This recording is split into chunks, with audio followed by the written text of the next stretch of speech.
আমরা ডার্মাটোলজি ক্লাসটা শুরু করতে যাচ্ছি। তো ডার্মাটোলজি ক্লাসের মধ্যে আমাদের কিছু অ্যাডাল্ট ডার্মাটোলজি কিছু টপিকস আছে, যেমন ওটা বাচ্চাদেরও হয় অ্যাডাল্টদেরও হয়। স্ক্যাবিস, এরপরে স্ক্যাবিস অ্যাডাল্টদের মধ্যে খুবই কম হয়। এরপরে যে ফাঙ্গাল যে ডিজিজ গুলো আছে, এটোপিক ডার্মাটাইটিস, ওইগুলো অ্যাডাল্টদের মধ্যে বেশি হয়। তো আমরা বাচ্চাদের মধ্যে ডার্মাটোলজি তো খুবই ফাস্ট একটা টপিক, সবগুলো এখানে আলোচনা করতে হলে শুধু ডার্মাটোলজির উপরে আরো 16-17টা ক্লাস নেওয়া লাগবে, এটা সম্ভব না। তো এখানে আমাদের ম্যাক্সিমামই আমাদের লেভেল 1 কোর্সে ডার্মাটোলজি কোর্সটা করেছেন, তো সেখানে আমরা পিডিয়াট্রিক্স ডিজিজ গুলো খুব একটা আলোচনা করিনি, ওইগুলো আমরা কয়েকটা এখানে আলোচনা করবো। আর বাকি যেগুলো আমাদের ওখানে হয়েছে ওইগুলো আমরা সংক্ষেপে আলোচনা করবো, আর ক্লাসগুলো আমরা আপলোড দিয়ে দেবো এখানে। তো আমরা যখন পিডিয়াট্রিক্স যে টপিক গুলো আছে এর মধ্যে মানে ইনফ্যান্ট জন্মের প্রথম মাসে কিছু ডিজিজ নিয়ে আসতে পারে, হ্যাঁ, ওইগুলো আমরা আগে দেখি, এরপর আমরা বয়স হিসাবে টপিক গুলো একটু দেখবো, তাহলে এগুলো আমাদের মনে রাখতে সহজ হবে। যেমন 7 দিনের একটা বাচ্চা এরকম র্যাশ নিয়ে আসছে, এটা ডায়াগনোসিস কি হবে এবং এটা ট্রিটমেন্ট কি হবে। তো এখানে আমরা যেটা দেখতে পাচ্ছি যে এখানে পুরো বডিতে মানে জেনারেলাইজড ইরাইদেমাটাস র্যাশ, মানে লাল লাল র্যাশ গুলো লাল লাল দেখা যাচ্ছে, হ্যাঁ, রেডনেস, যে তার বাচ্চার পুরোটা বডিতে রেড, ছোট ছোট প্যাপিউলার এবং কিছু বেসিকুলার লেশন তার পুরো বডিতে থাকবে, হ্যাঁ, জেনারেলাইজড হবে। জন্মের 2 থেকে 3 দিন পরে যদি একটা টার্ম বেবি হয়, তাহলে তার জন্মের 2 দিন পরে বা 3 দিন পরে এরকম একটা র্যাশ নিয়ে এসে আসতে পারে। ইউজুয়ালি ফার্স্ট এন্ড সেকেন্ড উইকে হয়, এবং কারো ক্ষেত্রে 6 সপ্তাহের মধ্যে যে কোনো সময় হতে পারে। তবে সাধারণত জন্মের দ্বিতীয় দিন বা তৃতীয় দিন এরকম র্যাশ হয়ে যায়, পুরোটা বডিতে এরকম র্যাশ হয়ে যায়। তো যাদের আগে কোনো বাচ্চার এরকম হয় নাই, তারা এই ধরনের র্যাশটা দেখে কিন্তু খুব ভয় পাবে যে না জানি তার কি হচ্ছে, হ্যাঁ। তাদের মধ্যে একটা খুব ভয় কাজ করতে পারে যে পুরো বডিতে জন্মের 2 দিনের মধ্যে এরকম র্যাশ হয়ে গেছে, এটা কি হতে পারে। কারো ক্ষেত্রে 7 দিন, 10 দিন, 15 দিন, এটা ইউজুয়ালি প্রথমে শুরু হয় আপনার চেস্ট এন্ড অ্যাবডোমেনে শুরু হয়, এরপরে পুরো বডিতে ছড়িয়ে পড়ে। পাম এন্ড সোলের মধ্যে কিছুটা কম হয়, হ্যাঁ। তো এরকম এখানে ইরাইদেমাটাস র্যাশ থাকবে, ছোট ছোট পুরো বডিতে প্রথমে রেডনেস হয়, লাল হয়ে যায় শরীরটা, লাল হয়ে যাওয়ার পরে সেখানে এরকম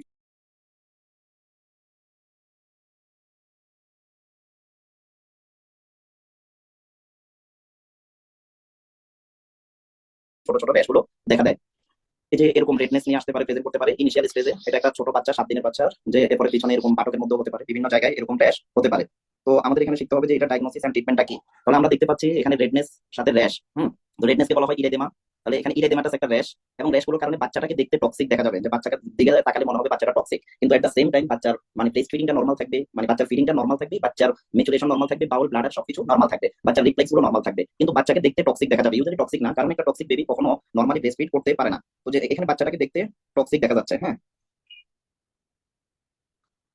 বাচ্চাটাকে দেখতে টক্সিক দেখা যাচ্ছে। তো ইরাইদেমাটাস র্যাশ সাথে টক্সিক এবং ইনফ্যান্ট লাইফে যদি এরকম একটা সমস্যা হয়, তখন এটার নাম হচ্ছে ইটিএন বা ইরাইদেমা টক্সিকাম নিউনেটারাম। তাহলে আপনারা মনে রাখবেন, এটা কিন্তু খুবই কমন, প্রাণ বেবিদের মধ্যে শতকরা 30 থেকে 40 জনের এটা হতে পারে।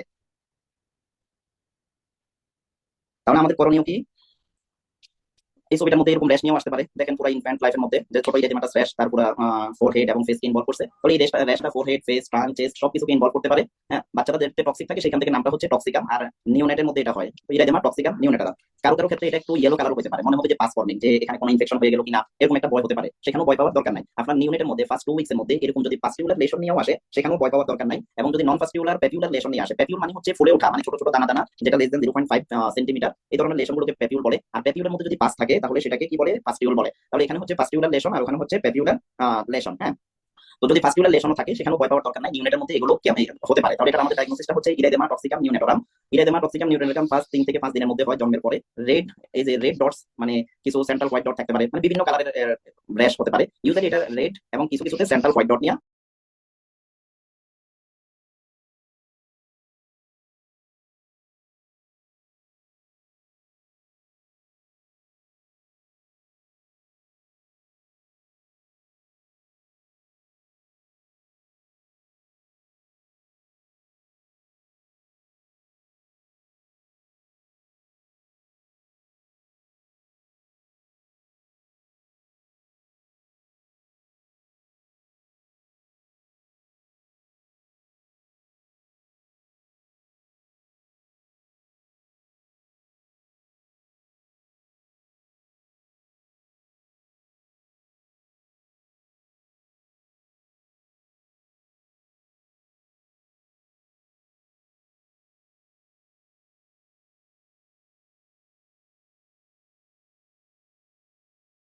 আসে।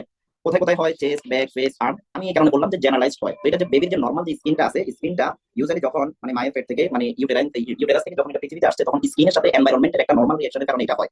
এখন এটাতে যদি পাসপিউল হয়, সেই পাসপিউলের জন্য বডির যে ইমিউনিটি আছে, সেই ইমিউনিটি এনাফ এটা বিরুদ্ধে প্রোটেকশন দেওয়ার জন্য। তো এটা একটা নর্মাল কন্ডিশন। এই যে এই জিনিসটা একটু মনে রাখতে চেষ্টা করবেন যে এটা একটা normal condition, normal reaction in babies. তাহলে ইরেদেমা টক্সিকাম নিউনেটারাম বাচ্চাকে দেখতে টক্সিক লুকিং ইরেদেমাটাস র্যাশ, কিন্তু আমার বুঝতে হবে এটা একটা নর্মাল রিঅ্যাকশন ইন বেবিস। যে এটা বিভিন্ন ধরনের প্রেজেন্টেশন নিয়ে আসতে পারে, কারো ক্ষেত্রে রেডনেস, কারো ক্ষেত্রে রেড স্ক্যারিলেশন, কারো ক্ষেত্রে পাসপিউলার লেশন, যেভাবে আসুক আমার এই জিনিসটা মনে রাখতে হবে যে নর্মাল রিঅ্যাকশন ইন বেবিস। যদি নর্মাল রিঅ্যাকশন হয়ে থাকে, তাহলে আমার ট্রিটমেন্টটা কি? ট্রিটমেন্টটা কিছুই না, জাস্ট আমরা ওয়েট এন্ড অবজার্ভ, এটা 1 থেকে 2 সপ্তাহের মধ্যে ঠিক হয়ে যাবে।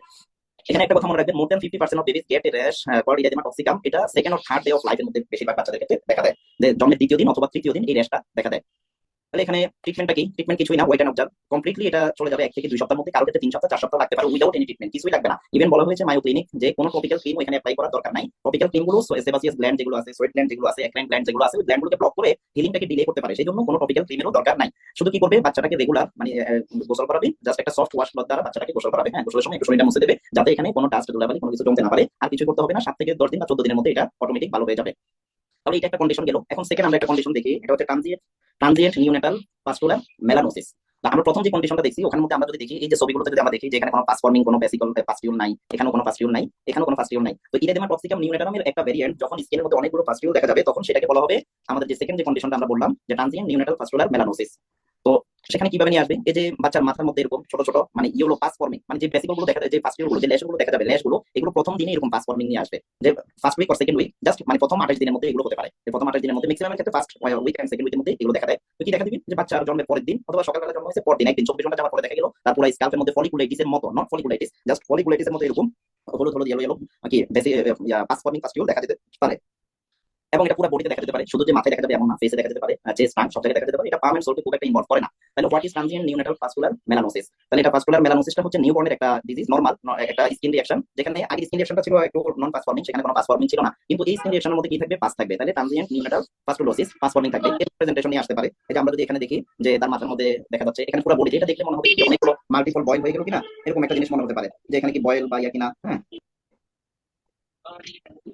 এরপরে আমরা যদি বাচ্চার অ্যাবডোমেনের দিকে লক্ষ্য করি তাহলে এখানে দেখা যাচ্ছে যে এটা বয়েল না, মানে না বয়েল বলতে পারতেছে না আপনি অ্যাবসেস বলবেন, না এখানে পাসপিল বলবেন, কিছু না, এখানে ইয়েলো একটা লেশনের মতো দেখা যাচ্ছে। এরপরে এখানে ফলিকুলাইটিসের মতো দেখা যাচ্ছে, বিভিন্ন প্রেজেন্টেশন নিয়ে আসতে পারে। যখন পাস ফর্মিং হবে তখন আমাদের নাম হচ্ছে ট্রানজিয়েন্ট নিউনেটাল। ট্রানজিয়েন্ট এই কারণে বলা হয়েছে যেটা কয়েকদিনের মধ্যে চলে যাবে, আর নিউনেটাল পাস্কুলার যে মানে পাস্পিল ফর্মেশন করতেছে সেই জন্য।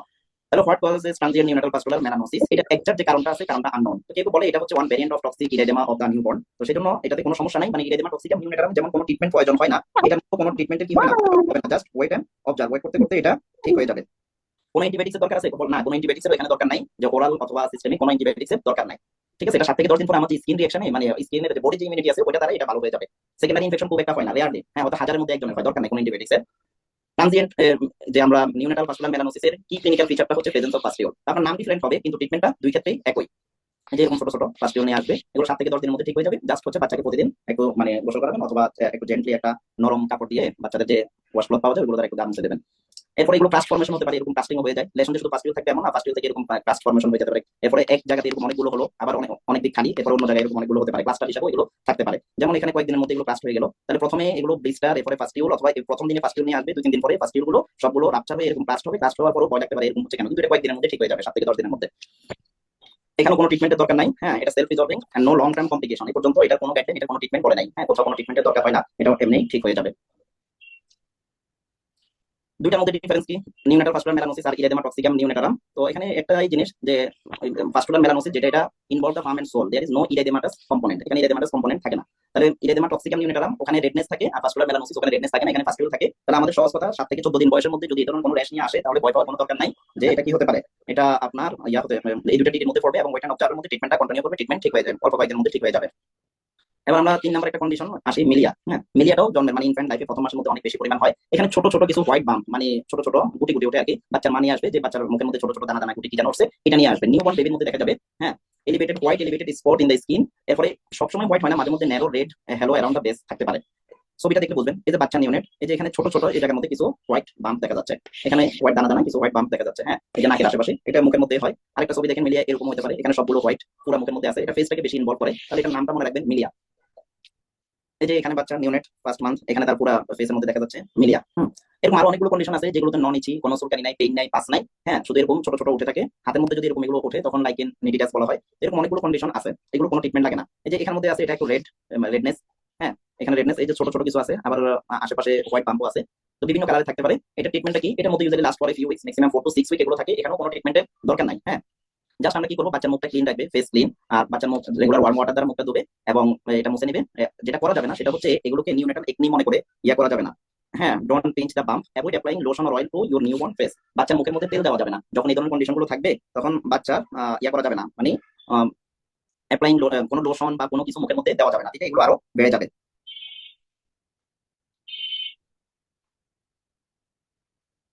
এখন এবং এই সময়ের মধ্যে বাচ্চাদেরকে ক্যালামিন লোশন বা এই ধরনের কোনোটাই দেওয়ার দরকার হয় না। হ্যাঁ, যে এখানে ক্যালামিন লোশন লাগবে কিনা, এই অবস্থার মধ্যে ক্যালামিন লোশন লাগবে না, কারণ ক্যালামিন গুলো সেবাসিয়াস গ্ল্যান্ডকে ব্লক করতে পারে, এটা আরো হিলিংটা ডিলে হতে পারে। তাহলে এই যে কয়েকটা কন্ডিশন গেছে, এই কয়েকটা কন্ডিশনের মধ্যে কোনো ট্রিটমেন্ট লাগবে না।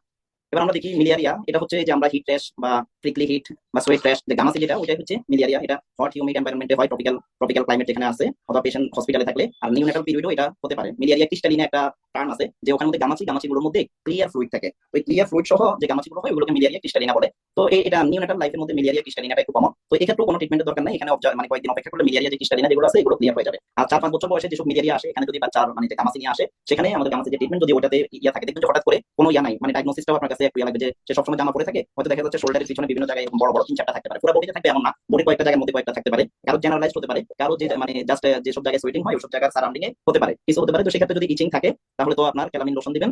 আর ইয়া যদি ক্যালামিন লোশনও যদি কমফোর্টটা না যায়, সেক্ষেত্রে মাইল্ড টপিক্যাল স্টেরয়েড যেগুলো আছে এগুলো দিতে পারবেন। তো মিলিয়ারিয়ার কারণ কি? এটা হচ্ছে যে আমাদের যে সোয়েট গ্ল্যান্ড গুলো আছে এগুলো ব্লক হয়ে যায়, যেসব জায়গায় এক্সেসিভ সোয়েটিং হয় সেখানে এগুলো দেখা যায়। হট হিউমিড এনভায়রনমেন্টে দেখা দিবে। টাইট ফিট জামা পরিধান করলে হতে পারে। আর অয়েলি সাবস্টেন্স যারা ইউজ করে তাদের ক্ষেত্রে এগুলো হতে পারে। আমাদের প্রিভেনশন, রেগুলার গোসল করা, application of cool cloth over the body surface for few minute. এটা যারা একটু মানে এটা মানে এখন শীতকালে এটা পড়ালে লাভ নাই, এটা হচ্ছে আমাদের মানে গরমকালের পড়াশোনা, যে এখানে তো cold cloth over the body surface for few minutes. আর রুমে পর্যাপ্ত আলো বাতাসের ব্যবস্থা রাখা, যাতে করে সোয়েটিং না হয়, ওইভাবে ম্যালেরিয়া থেকে রক্ষা যাবে। তো যাদের ম্যালেরিয়া হয় তাদের প্রচন্ড চুলকানি হতে পারে অনেক সময়, কারণ এখানে স্কিন ইরিটেশন হয়। তো তখন আমাদের কি avoid triggering factor, sun exposure, 60 fit জামা পরিধান করে এগুলো অ্যাভয়েড করবে। ক্যালামিন লোশন দৈনিক 2 বার করে 4-5 দিন 7 দিন পর্যন্ত দেওয়া যেতে পারে, ওটা বডিটাকে একটু কুলিং করে রাখবে। সাথে যদি কোনো ইচিং থাকে, ইচিংটা কমাবে। আর সিস্টেমিক অ্যান্টিহিস্টামিন দেওয়া যেতে পারে, যে কোনো একটা বাচ্চাদের ক্ষেত্রে সিরাপ, জাইডিল সিরাপ পাওয়া যায়, ডেসপার পাওয়া যায়, ফেক্সো পাওয়া যায়, যে কোনো একটা সিরাপ দেওয়া যেতে পারে। অ্যাডাল্টদের ক্ষেত্রে অ্যান্টিহিস্টামিন ট্যাবলেট দেওয়া যেতে পারে। আর যদি অনেক বেশি পরিমাণ ইচি থাকে কোনো একটা নির্দিষ্ট ফোকাল এরিয়াতে, তাহলে সেই জায়গায় টপিকট ক্রিম দেওয়া যাবে, mild topical steroid topical. Mild steroid হচ্ছে টপিকট। এখন মাইল্ড কেন, ডার্মাসল কেন দেবো না? এখন মাইল্ড স্টেরয়েড যেটা আছে এটার অ্যাবজর্পশন হয় 40-50%। হ্যাঁ, এবং এই 40-50% অ্যাবজর্ব হয়, যার কারণে এটা যদি একটা বডি লার্জ সারফেস এরিয়াতে দেয় তাহলে অ্যাবজর্পশনের পরিমাণটা কম হয়। এবং কারণ স্টেরয়েড অ্যাবজর্ব হলে যদি অ্যাবজর্পশন হয়ে যায়, তাহলে আদার্স আমরা স্টেরয়েড ওরালি নিলে যেসব সাইড ইফেক্ট গুলো দেখা দিতে পারে, অ্যাবজর্পশন বলে ওই ধরনের সাইড ইফেক্ট গুলো দেখা দিতে পারে। সেই জন্য যখন লার্জ এরিয়াতে বডির যে কোনো জায়গায় যদি লার্জ সারফেস এরিয়াতে আপনি স্টেরয়েড দেন, তাহলে কখনোই ডার্মাসল, হেলোবেট মানে ক্লোবেটাসল এবং হেলোবেটাসল এগুলো দিবেন না। তখন মাইল্ড স্টেরয়েড যেটা আছে একটাই, হাইড্রোকর্টিসন টপিকট নামে পাওয়া যায়। বডি যদি মোর দ্যান 10% সারফেস এরিয়াতে আপনি স্টেরয়েড দেওয়া লাগে, হ্যাঁ, তো মোর দ্যান 10% সারফেস এরিয়াটা আপনারা বুঝবেন যে রুল অফ 9, আমরা যে বার্ন ম্যানেজমেন্টে যে রুল অফ 9টা পড়ছেন ওইটা থেকে হিসাব করবেন। যদি মোর দ্যান 10% অফ বডি সারফেসে স্টেরয়েড দেওয়া লাগে, টপিক্যাল স্টেরয়েড দেওয়া লাগে, তখন সেক্ষেত্রে সবসময় ড্রাগ অফ চয়েস হবে আমার মাইল্ড স্টেরয়েড হাইড্রোকর্টিসন। তখন সেক্ষেত্রে অন্য কোনো স্টেরয়েড দেওয়া যাবে না। এটা একটা জিনিস মনে রাখবেন। দ্বিতীয় একটা কথা, বাচ্চাদের ক্ষেত্রে যদি স্টেরয়েড দেওয়া লাগে তাহলে সব সময় টপিকট, তাহলে বাচ্চাদের স্টেরয়েড টপিকট এটা ছাড়া বাচ্চাদেরকে আর কোনো স্টেরয়েড ক্রিম দিবেন না। এটাতে ভালো হতে 4-5 দিন 7 দিন যদি একটু বেশি সময়ও লাগে তাও এটাই দিবেন, অন্য কোনো টপিক্যাল স্টেরয়েড বাচ্চাদেরকে দিবেন না। কারণ স্টেরয়েডের একটা কমন সাইড অ্যাডভার্স ইফেক্ট হচ্ছে স্কিন অ্যাট্রফি করে। হ্যাঁ, যদি একটা বাচ্চাকে আপনি 1 মাস পর্যন্ত তার সাপোজ তার লেগ ডার্মাটাইটিস আছে, পায়ে ডার্মাটাইটিস, এটপিক এক্সিমা, এখন সেই সব জায়গায় যদি ডার্মাসল 1 মাসের মতো দিয়ে দেওয়া হয়, তবে কি ওই জায়গাতে প্রথমে কয়েকদিনে চুলকানি ভালো হয়ে যাবে, এরপরে কয়েকদিন স্ক্যারি র্যাশটা ভালো হয়ে যাবে, সর্বোচ্চ 7 থেকে 10 দিন। এরপরে স্ক্যারি র্যাশটা ভালো হওয়ার পরে স্কিনটাকে অ্যাট্রফি করবে এবং একসময় স্কিনটাকে একবারে থিন করে ফেলবে, থিনিং অফ স্কিন হয়ে যাবে। যখন স্কিনটা থিন হয়ে যাবে তখন কি হবে, তখন এরপরে ওখান থেকে ব্লিডিং হওয়া শুরু হবে। সেজন্য বাচ্চাদেরকে যদি স্টেরয়েড দেন সবসময় ম্যাক্সিমাম 1 মাসের জন্য দিবেন। আর যেটা দিবেন সেটা হচ্ছে টপিকট ক্রিম। তাহলে বাচ্চাদের স্টেরয়েড টপিকট, এটা ছাড়া বাচ্চাদেরকে আর কোনো স্টেরয়েড দিবেন না, এটা মনে রাখবেন। মানে যে ফেসিলিটি কি দেওয়া যাবে, ফেসিলিটি যেটা, হ্যাঁ, যে ফেসিলিটি প্লাস হাইড্রোকর্টিসন যেটা ফেসিলিটি কি দেওয়া যাবে কি বাচ্চাদের? ওটা তো অ্যান্টিবায়োটিক কম্বিনেশন ফুসিকট নামে পাওয়া যায়, ওটা দিতে পারবেন যদি আপনার ইয়া থাকে আর কি, ইনফেক্টেড এক্সিমা আছে না, ওখানে দিতে পারবেন। অথবা ইনসেক্ট বাইট রিঅ্যাকশন হলো, যে সেখানে ইয়া হলো আপনার সেকেন্ডারি ইনফেকশনও প্রিভেন্ট করা দরকার, সাথে স্টেরয়েডও দরকার, ইচিং আছে, তখন আপনি হাইড্রোকর্টিসনটা ঠিক আছে দিতে পারবেন। ওটার সাথে যেটা করছেন ওটা দুটা কম্বিনেশনটা হচ্ছে আপনার অ্যান্টিবায়োটিক্স মানে ফুসিকট নামে পাওয়া যায় আর কি, ওটা দেওয়া যাবে। তো ওটা তো আপনার অ্যান্টিবায়োটিক, তো সেই জন্য যেখানে 7 দিনের ডিউরেশনে কোনোটা দিবেন। যেমন একটা ইনসেক্ট বাইট মানে একটা পোকা কামড় দিল, কোন পোকা কামড়ালো জানাই জানে, বুলডাস ইনসেক্ট বাইট রিঅ্যাকশন একটা টার্ম আছে, যে কোনো একটা পোকা মাকড় কামড় দেওয়ার পরে ওখানে ফুলে গেল, ফুলে সেখানে ব্লিস্টার হলো, ব্লিস্টার হয়ে দেখা যাচ্ছে যে সেখানে আশেপাশে চুল পেতেছেও বেশি, আবার এখানে ফ্লুইড কন্টেইনিং এরিয়া হয়ে গেছে এবং মনে হচ্ছে যে এখানে সেকেন্ডারি ইনফেকশন হয়ে যাবে। তো আমাদের যে কোনো কন্টাক্ট ডার্মাটাইটিসের মধ্যে স্টেরয়েড 7 দিন দিলে চলে। হ্যাঁ, যেমন কোথাও কোনো কিছু লাগলো তারপরে সেখানে ডার্মাটাইটিস হলো, তো সেসব ক্ষেত্রে আপনি ফুসিকটটা দিতে পারবেন কম্বিনেশনে, যেটা বললেন ক্লিয়ার বিষয়টা। জি ভাই, থ্যাংক ইউ। এখন হচ্ছে আমরা এটা যে আরেকটা, এটা আছে না, হ্যালো জি হ্যালো, হ্যাঁ এই অয়েন্টমেন্টের মধ্যে বলেন মানে ব্যাকটোসিন অয়েন্টমেন্ট আমরা মানে কোন ক্ষেত্রে দিব, মানে এটার মূল কাজটা ভাই। কি, মানে কি করে? ব্যাকটেরিয়া সামনে আসতেছে, ব্যাকটেরিয়া হচ্ছে অ্যান্টিবায়োটিক, ওটা আমরা ইমপেটিগোতে দেবো। হ্যাঁ, শুধুমাত্র ইমপেটিগো মানে যেখানে ব্যাকটেরিয়াল ইনফেকশন আছে ওখানে দেবো, ইমপেটিগো দিলাম। অথবা কোনো একটা মানে স্কিন ইনজুরি হলো, মানে নট এক্সিমা ইয়া না, ওটা জাস্ট ব্যাকটেরিয়াল ইনফেকশন প্রিভেন্টের জন্য দিবেন, এতটুকু মনে রাখেন কেমন। মানে যে অপারেশনের ক্ষেত্রে তো সব অপারেশনে এটা লাগাইতে পারে, অপারেশনের পরে হ্যাঁ, ওটা সিজার। লাগাতে পারবেন, মানে to prevent secondary infection. Usually ওটার মেইনলি ইমপেটিগোতে ট্রিটমেন্ট হচ্ছে ব্যাকটোসিন আর কি, মিউপিরোসিন নামে এটা জেনেরিক নেম। হ্যাঁ এটা যে তাহলে মানে যে আমরা এর জন্য কোনো রোল নাই নাকি, মানে যে স্কিনটা যে অ্যাপোজ হবে বা হিলিং হবে ওটার কোনো রোল নেই? না, স্কিন তো আমার বলতেছি এটা আমার ইয়ার কাজ দিবে, মানে আমার স্কিনে সেকেন্ডারি ব্যাকটেরিয়াল ইনফেকশনটাকে প্রিভেন্ট করবে, এটা অ্যান্টিবায়োটিকের রোল দিবে। অ্যান্টিবায়োটিকের যে কাজগুলো আছে ওই কাজগুলো করবে, এটা টপিক্যাল অ্যান্টিবায়োটিক্স। হ্যাঁ, হুম হুম। কিন্তু মানে আচ্ছা, কোনো হিলিং কে ফাস্টার করবে না, বা যে সিজার ক্ষেত্রে যে দিতে বলেন বা কাটার না ক্ষেত্রে। কাটা গেলে এটা দিতে বলতেছে যাতে কাটার আশেপাশে জায়গার মধ্যে, এটা তো স্কিনের মধ্যে যাতে ব্যাকটেরিয়া কলোনাইজেশন না হয়। হ্যাঁ, হিলিং যে একবারই করবে না বিষয়টা তো এমন না। যদি ওনটা যদি তার ওপেন থাকে এবং আপনার কাছে মনে হচ্ছে সেখানে পাস হয়ে যাচ্ছে, তখন তো প্যাক্টোসিনের রুল আছে ওখানে, তখন টপিক্যাল অ্যান্টিবায়োটিক্সের রুল আছে। টপিক্যাল অ্যান্টিবায়োটিক যদি যেখানে সেকেন্ডারি ইনফেকশনের চান্স আছে সেখানে আপনি দিবেন, তাহলে সেকেন্ডারি ইনফেকশন হবে না। সেকেন্ডারি ইনফেকশন যদি না হয় মানে আমার ওন হিলিং না, আমার ইনফেকশনটা প্রিভেন্ট করবে, এটা হচ্ছে মূল থিওরি। জি জি বুঝছি। আচ্ছা ভাই, এখন আমরা ক্র্যাডল ক্যাপটা একটু দেখি। আমরা ক্র্যাডল ক্যাপ মানে বাচ্চার স্কাল্পের মধ্যে একটা টুপি তৈরি হয়ে যাবে। কেমন টুপিটা তৈরি হচ্ছে আগে এটা একটু দেখি।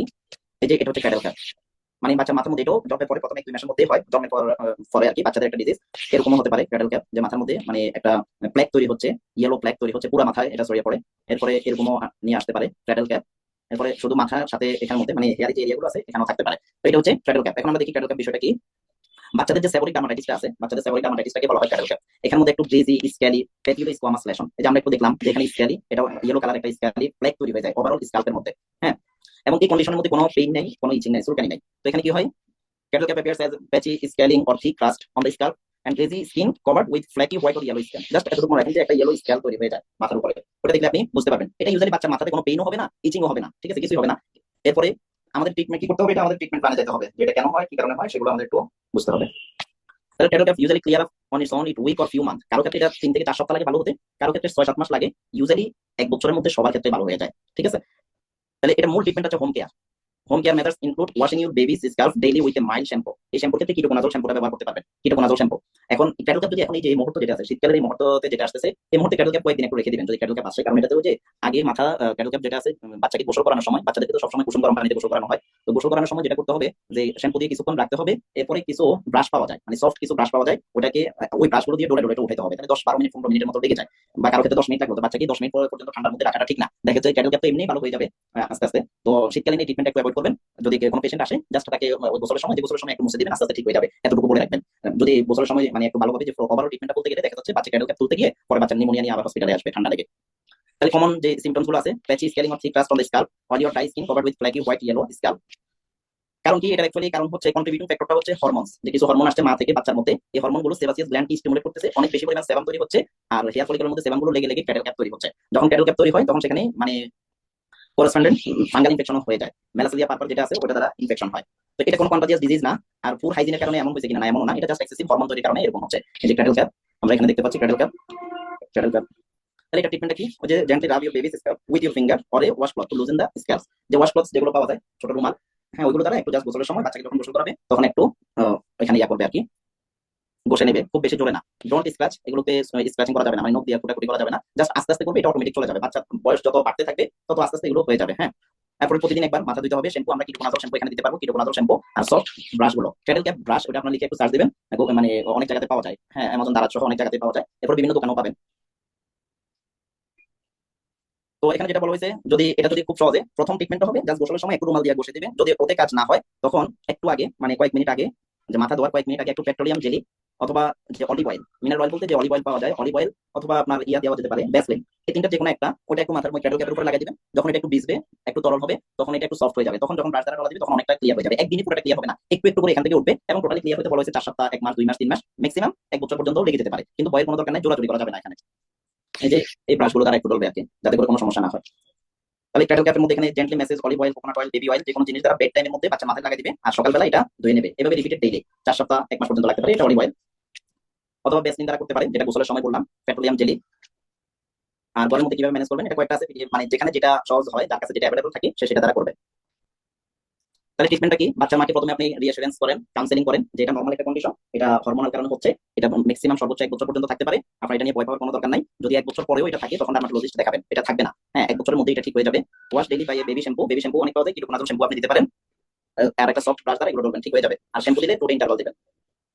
এখন আমরা আরেকটা টপিকে আসছি, ইনফ্যান্টাইল হেমানজিওমা অথবা একটা কোশ্চেন ছিল ভাইয়া, এক্ষেত্রে তো ভাই মানে বাচ্চাদের মাথাতে চুল থাকে, এখন চুলকে ফেলে দিতে বলবো টোটালি নাকি? না না না, চুল ফেলানোর দরকার নাই, এটা চুল কিভাবে ফেলবে, চুল তো ফেলানো যাবে না, তখন তো আপনি চুল ফেলতে পারবেন না, চুল ফেলতে গেলে তো এখানে ব্লিডিং হতে পারে। তবে আমরা এই কোর্স শেষ করতে করতে তুমি যদি বলা শুরু করে দেবো বুঝলি না? এটাই হবে, হ্যাঁ এটা হতে গেলে কি করতে হবে? আচ্ছা, এখন আমরা নেক্সট টপিকটাতে আসি, ইনফ্যান্টাইল হেমানজিওমা, ক্যাপিলারি হেমানজিওমা বলা হয়, স্ট্রবেরি হেমানজিওমা বলা হয়। এটা আপনার জিটি সেন্টারে কাজ করে, যেটা বিনাইন টিউমার অফ ক্যাপিলারি, যে আমাদের যে ব্লাড ভেসেল আছে ওখানে মধ্যে যে ক্যাপিলারি গুলো আছে ওইগুলোতে একটু গ্রোথ হয়, এবং এটা স্কিনের উপরে সুপারফিশিয়াল গ্রোথ হয়, গ্রোথ হয়ে একটা রেড বাচ্চা মা বলে যে, অনেকে বলবে যে বাচ্চা জন্মের পরে এটা দেখা দেয়, অনেকের ক্ষেত্রে জন্মের 2-3 মাস পরে ছোট করে দেখা দিবে, এরপর এটা একটু করে বড় হতে থাকে, ঠিক আছে। বলবে যে লাল জট বা বলবে বাটমা, মানে বিভিন্ন ইয়া করে তারা এটা হিস্ট্রিটা দিবে। এই যে বেশি হয় ফেসের মধ্যে, বডির যে কোনো জায়গায় হতে পারে, তবে পেরি অরবিটাল এরিয়াতে যে ফোরহেডের এইসব জায়গাতে হতে পারে, এইসব জায়গাতে একটু বেশি হয়। এই যে পেরি অরবিটাল যে এরিয়াটা আছে, যেখানে যে আমাদের ক্যাপিলারি গুলো আছে, ব্লাড ভেসেলের ক্যাপিলারি, ওইগুলো ওভারফ্লো, যার কারণে এখানে উপরে কিন্তু এগুলো মানে ক্যাপিলারি যে ব্লাড গুলো আছে ওইগুলো এখানে দেখা যাচ্ছে, যার কারণে রেড দেখা যাচ্ছে। তাহলে what is the capillary হেমানজিওমা? Capillary হেমানজিওমা এটা বিনাইন নন ক্যান্সারিয়াস টিউমার। এগুলো অ্যাবনর্মাল যে ছোট ছোট যে ব্লাড ভেসেল গুলো আছে ক্যাপিলারি দ্বারা, capillary হেমানজিওমা may not be present at birth, জন্মের সময় এটা নাও থাকতে পারে, কিন্তু প্রথম 6 মাসের মধ্যে এটা দেখা দেয়। তো প্রথম 6 মাসের মধ্যে দেখে এটা প্রথম 6 মাসে হয়তো এরকম ছোট ছোট দেখা দিতে পারে, তো 6 মাস থেকে 12 মাসের মধ্যে পরবর্তী মানে 6 থেকে 12 মাসের মধ্যে এটা বড় হয়ে যায়। হ্যাঁ, এটার একটা পিক পিরিয়ড চলে, মানে এটা অনেক বড় হয়। এরপরে 12 থেকে 15 মাসের মধ্যে এটা শ্রিঙ্ক হয়ে যায়, মানে সাইজে ছোট হয়ে যায়, আবার কমতে থাকে। আর ট্রিটমেন্ট না করলে ওই ছোটভাবে থেকে যায়। প্রিম্যাচুর ইনফ্যান্ট এন্ড মেয়ে বাচ্চা যেগুলো আছে তাদের মধ্যে একটু বেশি হয়। তাহলে আমরা এখানে কয়েকটা জিনিস মনে রাখি, এটা জন্মের পরে 6 মাসের মধ্যে এটা দেখা দিবে, 6 মাস থেকে 12 মাসে এটা বড় হতে থাকবে, 6 থেকে 12, 12 থেকে 15 মাসের মধ্যে এটা আবার কমে যাবে, একবারই চলে যাচ্ছে, এরকম একটা জিনিস মনে হবে যে ডিজলভিং ফেজ। এখন আমাদের ট্রিটমেন্টটা কি? অ্যাকচুয়ালি এটা ট্রিটমেন্টটা করবে যে কোনো একজন পেডিয়াট্রিক ডার্মাটোলজিস্ট, মানে যে কোনো একজন ডার্মাটোলজিস্টের আন্ডারে থাকবে অথবা একজন পেডিয়াট্রিশিয়ানের আন্ডারে থাকবে, কারণ ট্রিটমেন্টটা কারো ক্ষেত্রে 3 মাস, কারো ক্ষেত্রে 6 মাস, কারো ক্ষেত্রে 1 বছর পর্যন্ত ট্রিটমেন্ট লাগতে পারে। সেজন্য আপনার কাজ হচ্ছে ডায়াগনোসিস করা, ডায়াগনোসিস করে ইনিশিয়াল ট্রিটমেন্টটা দেওয়া, ইনিশিয়াল ট্রিটমেন্টটা দিয়ে রেফার করা। কারণ অনেকের ক্ষেত্রে হয়তো এটা মেডিসিনে যে ইনিশিয়াল যে ট্রিটমেন্ট আছে first line second line treatment ভালো না হতে পারে, তাদের ক্ষেত্রে third line fourth line treatment লাগতে পারে। তখন দেখা যাচ্ছে সেখানে অনেকের ক্ষেত্রে ইমিউনোসাপ্রেসেন্টও লাগতে পারে, ভিনক্রিস্টিন এই ধরনের জাতীয় সাইটোটক্সিক ড্রাগও লাগতে পারে। তো সেজন্য এটা ট্রিটমেন্ট ডায়াগনোসিস ইনিশিয়াল ম্যানেজমেন্ট দিয়া, ডায়াগনোসিস করার পরে ইনিশিয়াল যে ট্রিটমেন্টটা আছে প্রাথমিক ট্রিটমেন্টটা দিয়ে এটাকে রেফার করে দিবেন।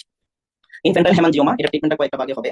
প্রথম যদি সুপারফিশিয়াল যদি হয়, যে মানে একবার জাস্ট স্কিনের উপরে সুপারফিশিয়াল লেশন 1 সেন্টিমিটারের কম, অথবা সাবকিউটেনিয়াস টিস্যু ইনভলভ, যে এটা শুধু সুপারফিশিয়াল না, মনে হচ্ছে এটা অনেক ডিপ, মোর দেন 1 সেন্টিমিটার যদি হয় তখন এক ট্রিটমেন্ট। যদি আমার লেস দেন 1 সেন্টিমিটার হয় তাহলে টিমোলল যে একটা ড্রপ আছে আমরা চোখের মধ্যে দেওয়া হয়, বিটা ব্লকের ড্রপ, টিমোলল ড্রপটা দিলেই হবে। হ্যাঁ, এটা কি করবে, ওটা সকালে 2-3 ফোঁটা দিবে, দেওয়ার পরে আঙ্গুল দিয়ে যতটুকু জায়গা আছে, সাপোজ এই জায়গাটা পুরাটাতে আমরা ছবিটার মধ্যে দেখি যে এই পুরো জায়গাটার মধ্যে এটা লেশন, এখন এটাকে আমরা সুপারফিশিয়াল বলতে পারি, এটা ট্রিটমেন্ট হবে টিমোলল ড্রপ। তো এটা দৈনিক সর্বোচ্চ 6 ফোঁটা দেওয়া যায়। তাহলে আমরা এখানে 3 ফোঁটা দেবো, যে আমি এদিকে 1 ফোঁটা দিলাম, এদিকে 1 ফোঁটা, এদিকে 1 ফোঁটা দেওয়ার পরে মানে আঙ্গুল দিয়ে পুরো জায়গার মধ্যে স্প্রেড করে দিবেন। এটা হচ্ছে ট্রিটমেন্ট, যে সকালে 3 ফোঁটা, রাতে 3 ফোঁটা টিমোলল ড্রপ। যদি এটাতে ফুল রেসপন্স করে তখন আমাদের ওরাল প্রোফ্রানোলল যেতে হবে। প্রোফ্রানোললটা 1 to 2 milligram per KG per day. হ্যাঁ, আপনি 1 মিলিগ্রাম দ্বারা শুরু করতে পারেন, 2 মিলিগ্রাম দ্বারা শুরু করতে পারেন। যদি 1 মিলিগ্রাম দ্বারা শুরু করেন, যেহেতু জন্মের প্রথম 6 মাসের মধ্যে এটা দেখা দেয়, তাহলে যদি 4 মাসের মধ্যে দেখা দেয়, 4 মাসের মধ্যে বয়স হবে 6 কেজি, 6 কেজি হলে আপনি 1 মিলিগ্রাম করে হলে মানে ইনডেভার 5 মিলিগ্রাম। আর যদি যেহেতু রেঞ্জটা আমার 1 to 2 মিলিগ্রাম, তাহলে আমরা 1.5 মিলিগ্রাম যদি আবার ধরি, তাহলে আমরা 10 মিলিগ্রাম একটা ট্যাবলেট দিতে পারি, কারণ ইনডেভার মিনিমাম ডোজ হচ্ছে 10 মিলিগ্রাম। তাহলে ইনডেভার 10 মিলিগ্রাম সকালে অর্ধেক, রাতে অর্ধেক। কিভাবে খাবে? ওই যে বাচ্চাদেরকে যে ট্যাবলেটগুলো যেভাবে মানে একটু পানিতে মিক্স করে খাওয়াই দিবে আর কি।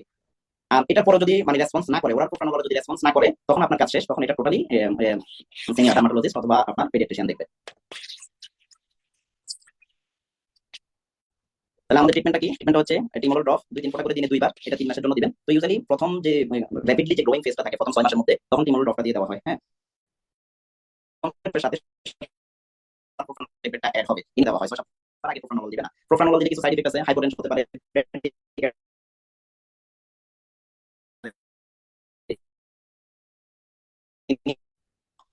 এটা গেল আমাদের ইনক্রিজ।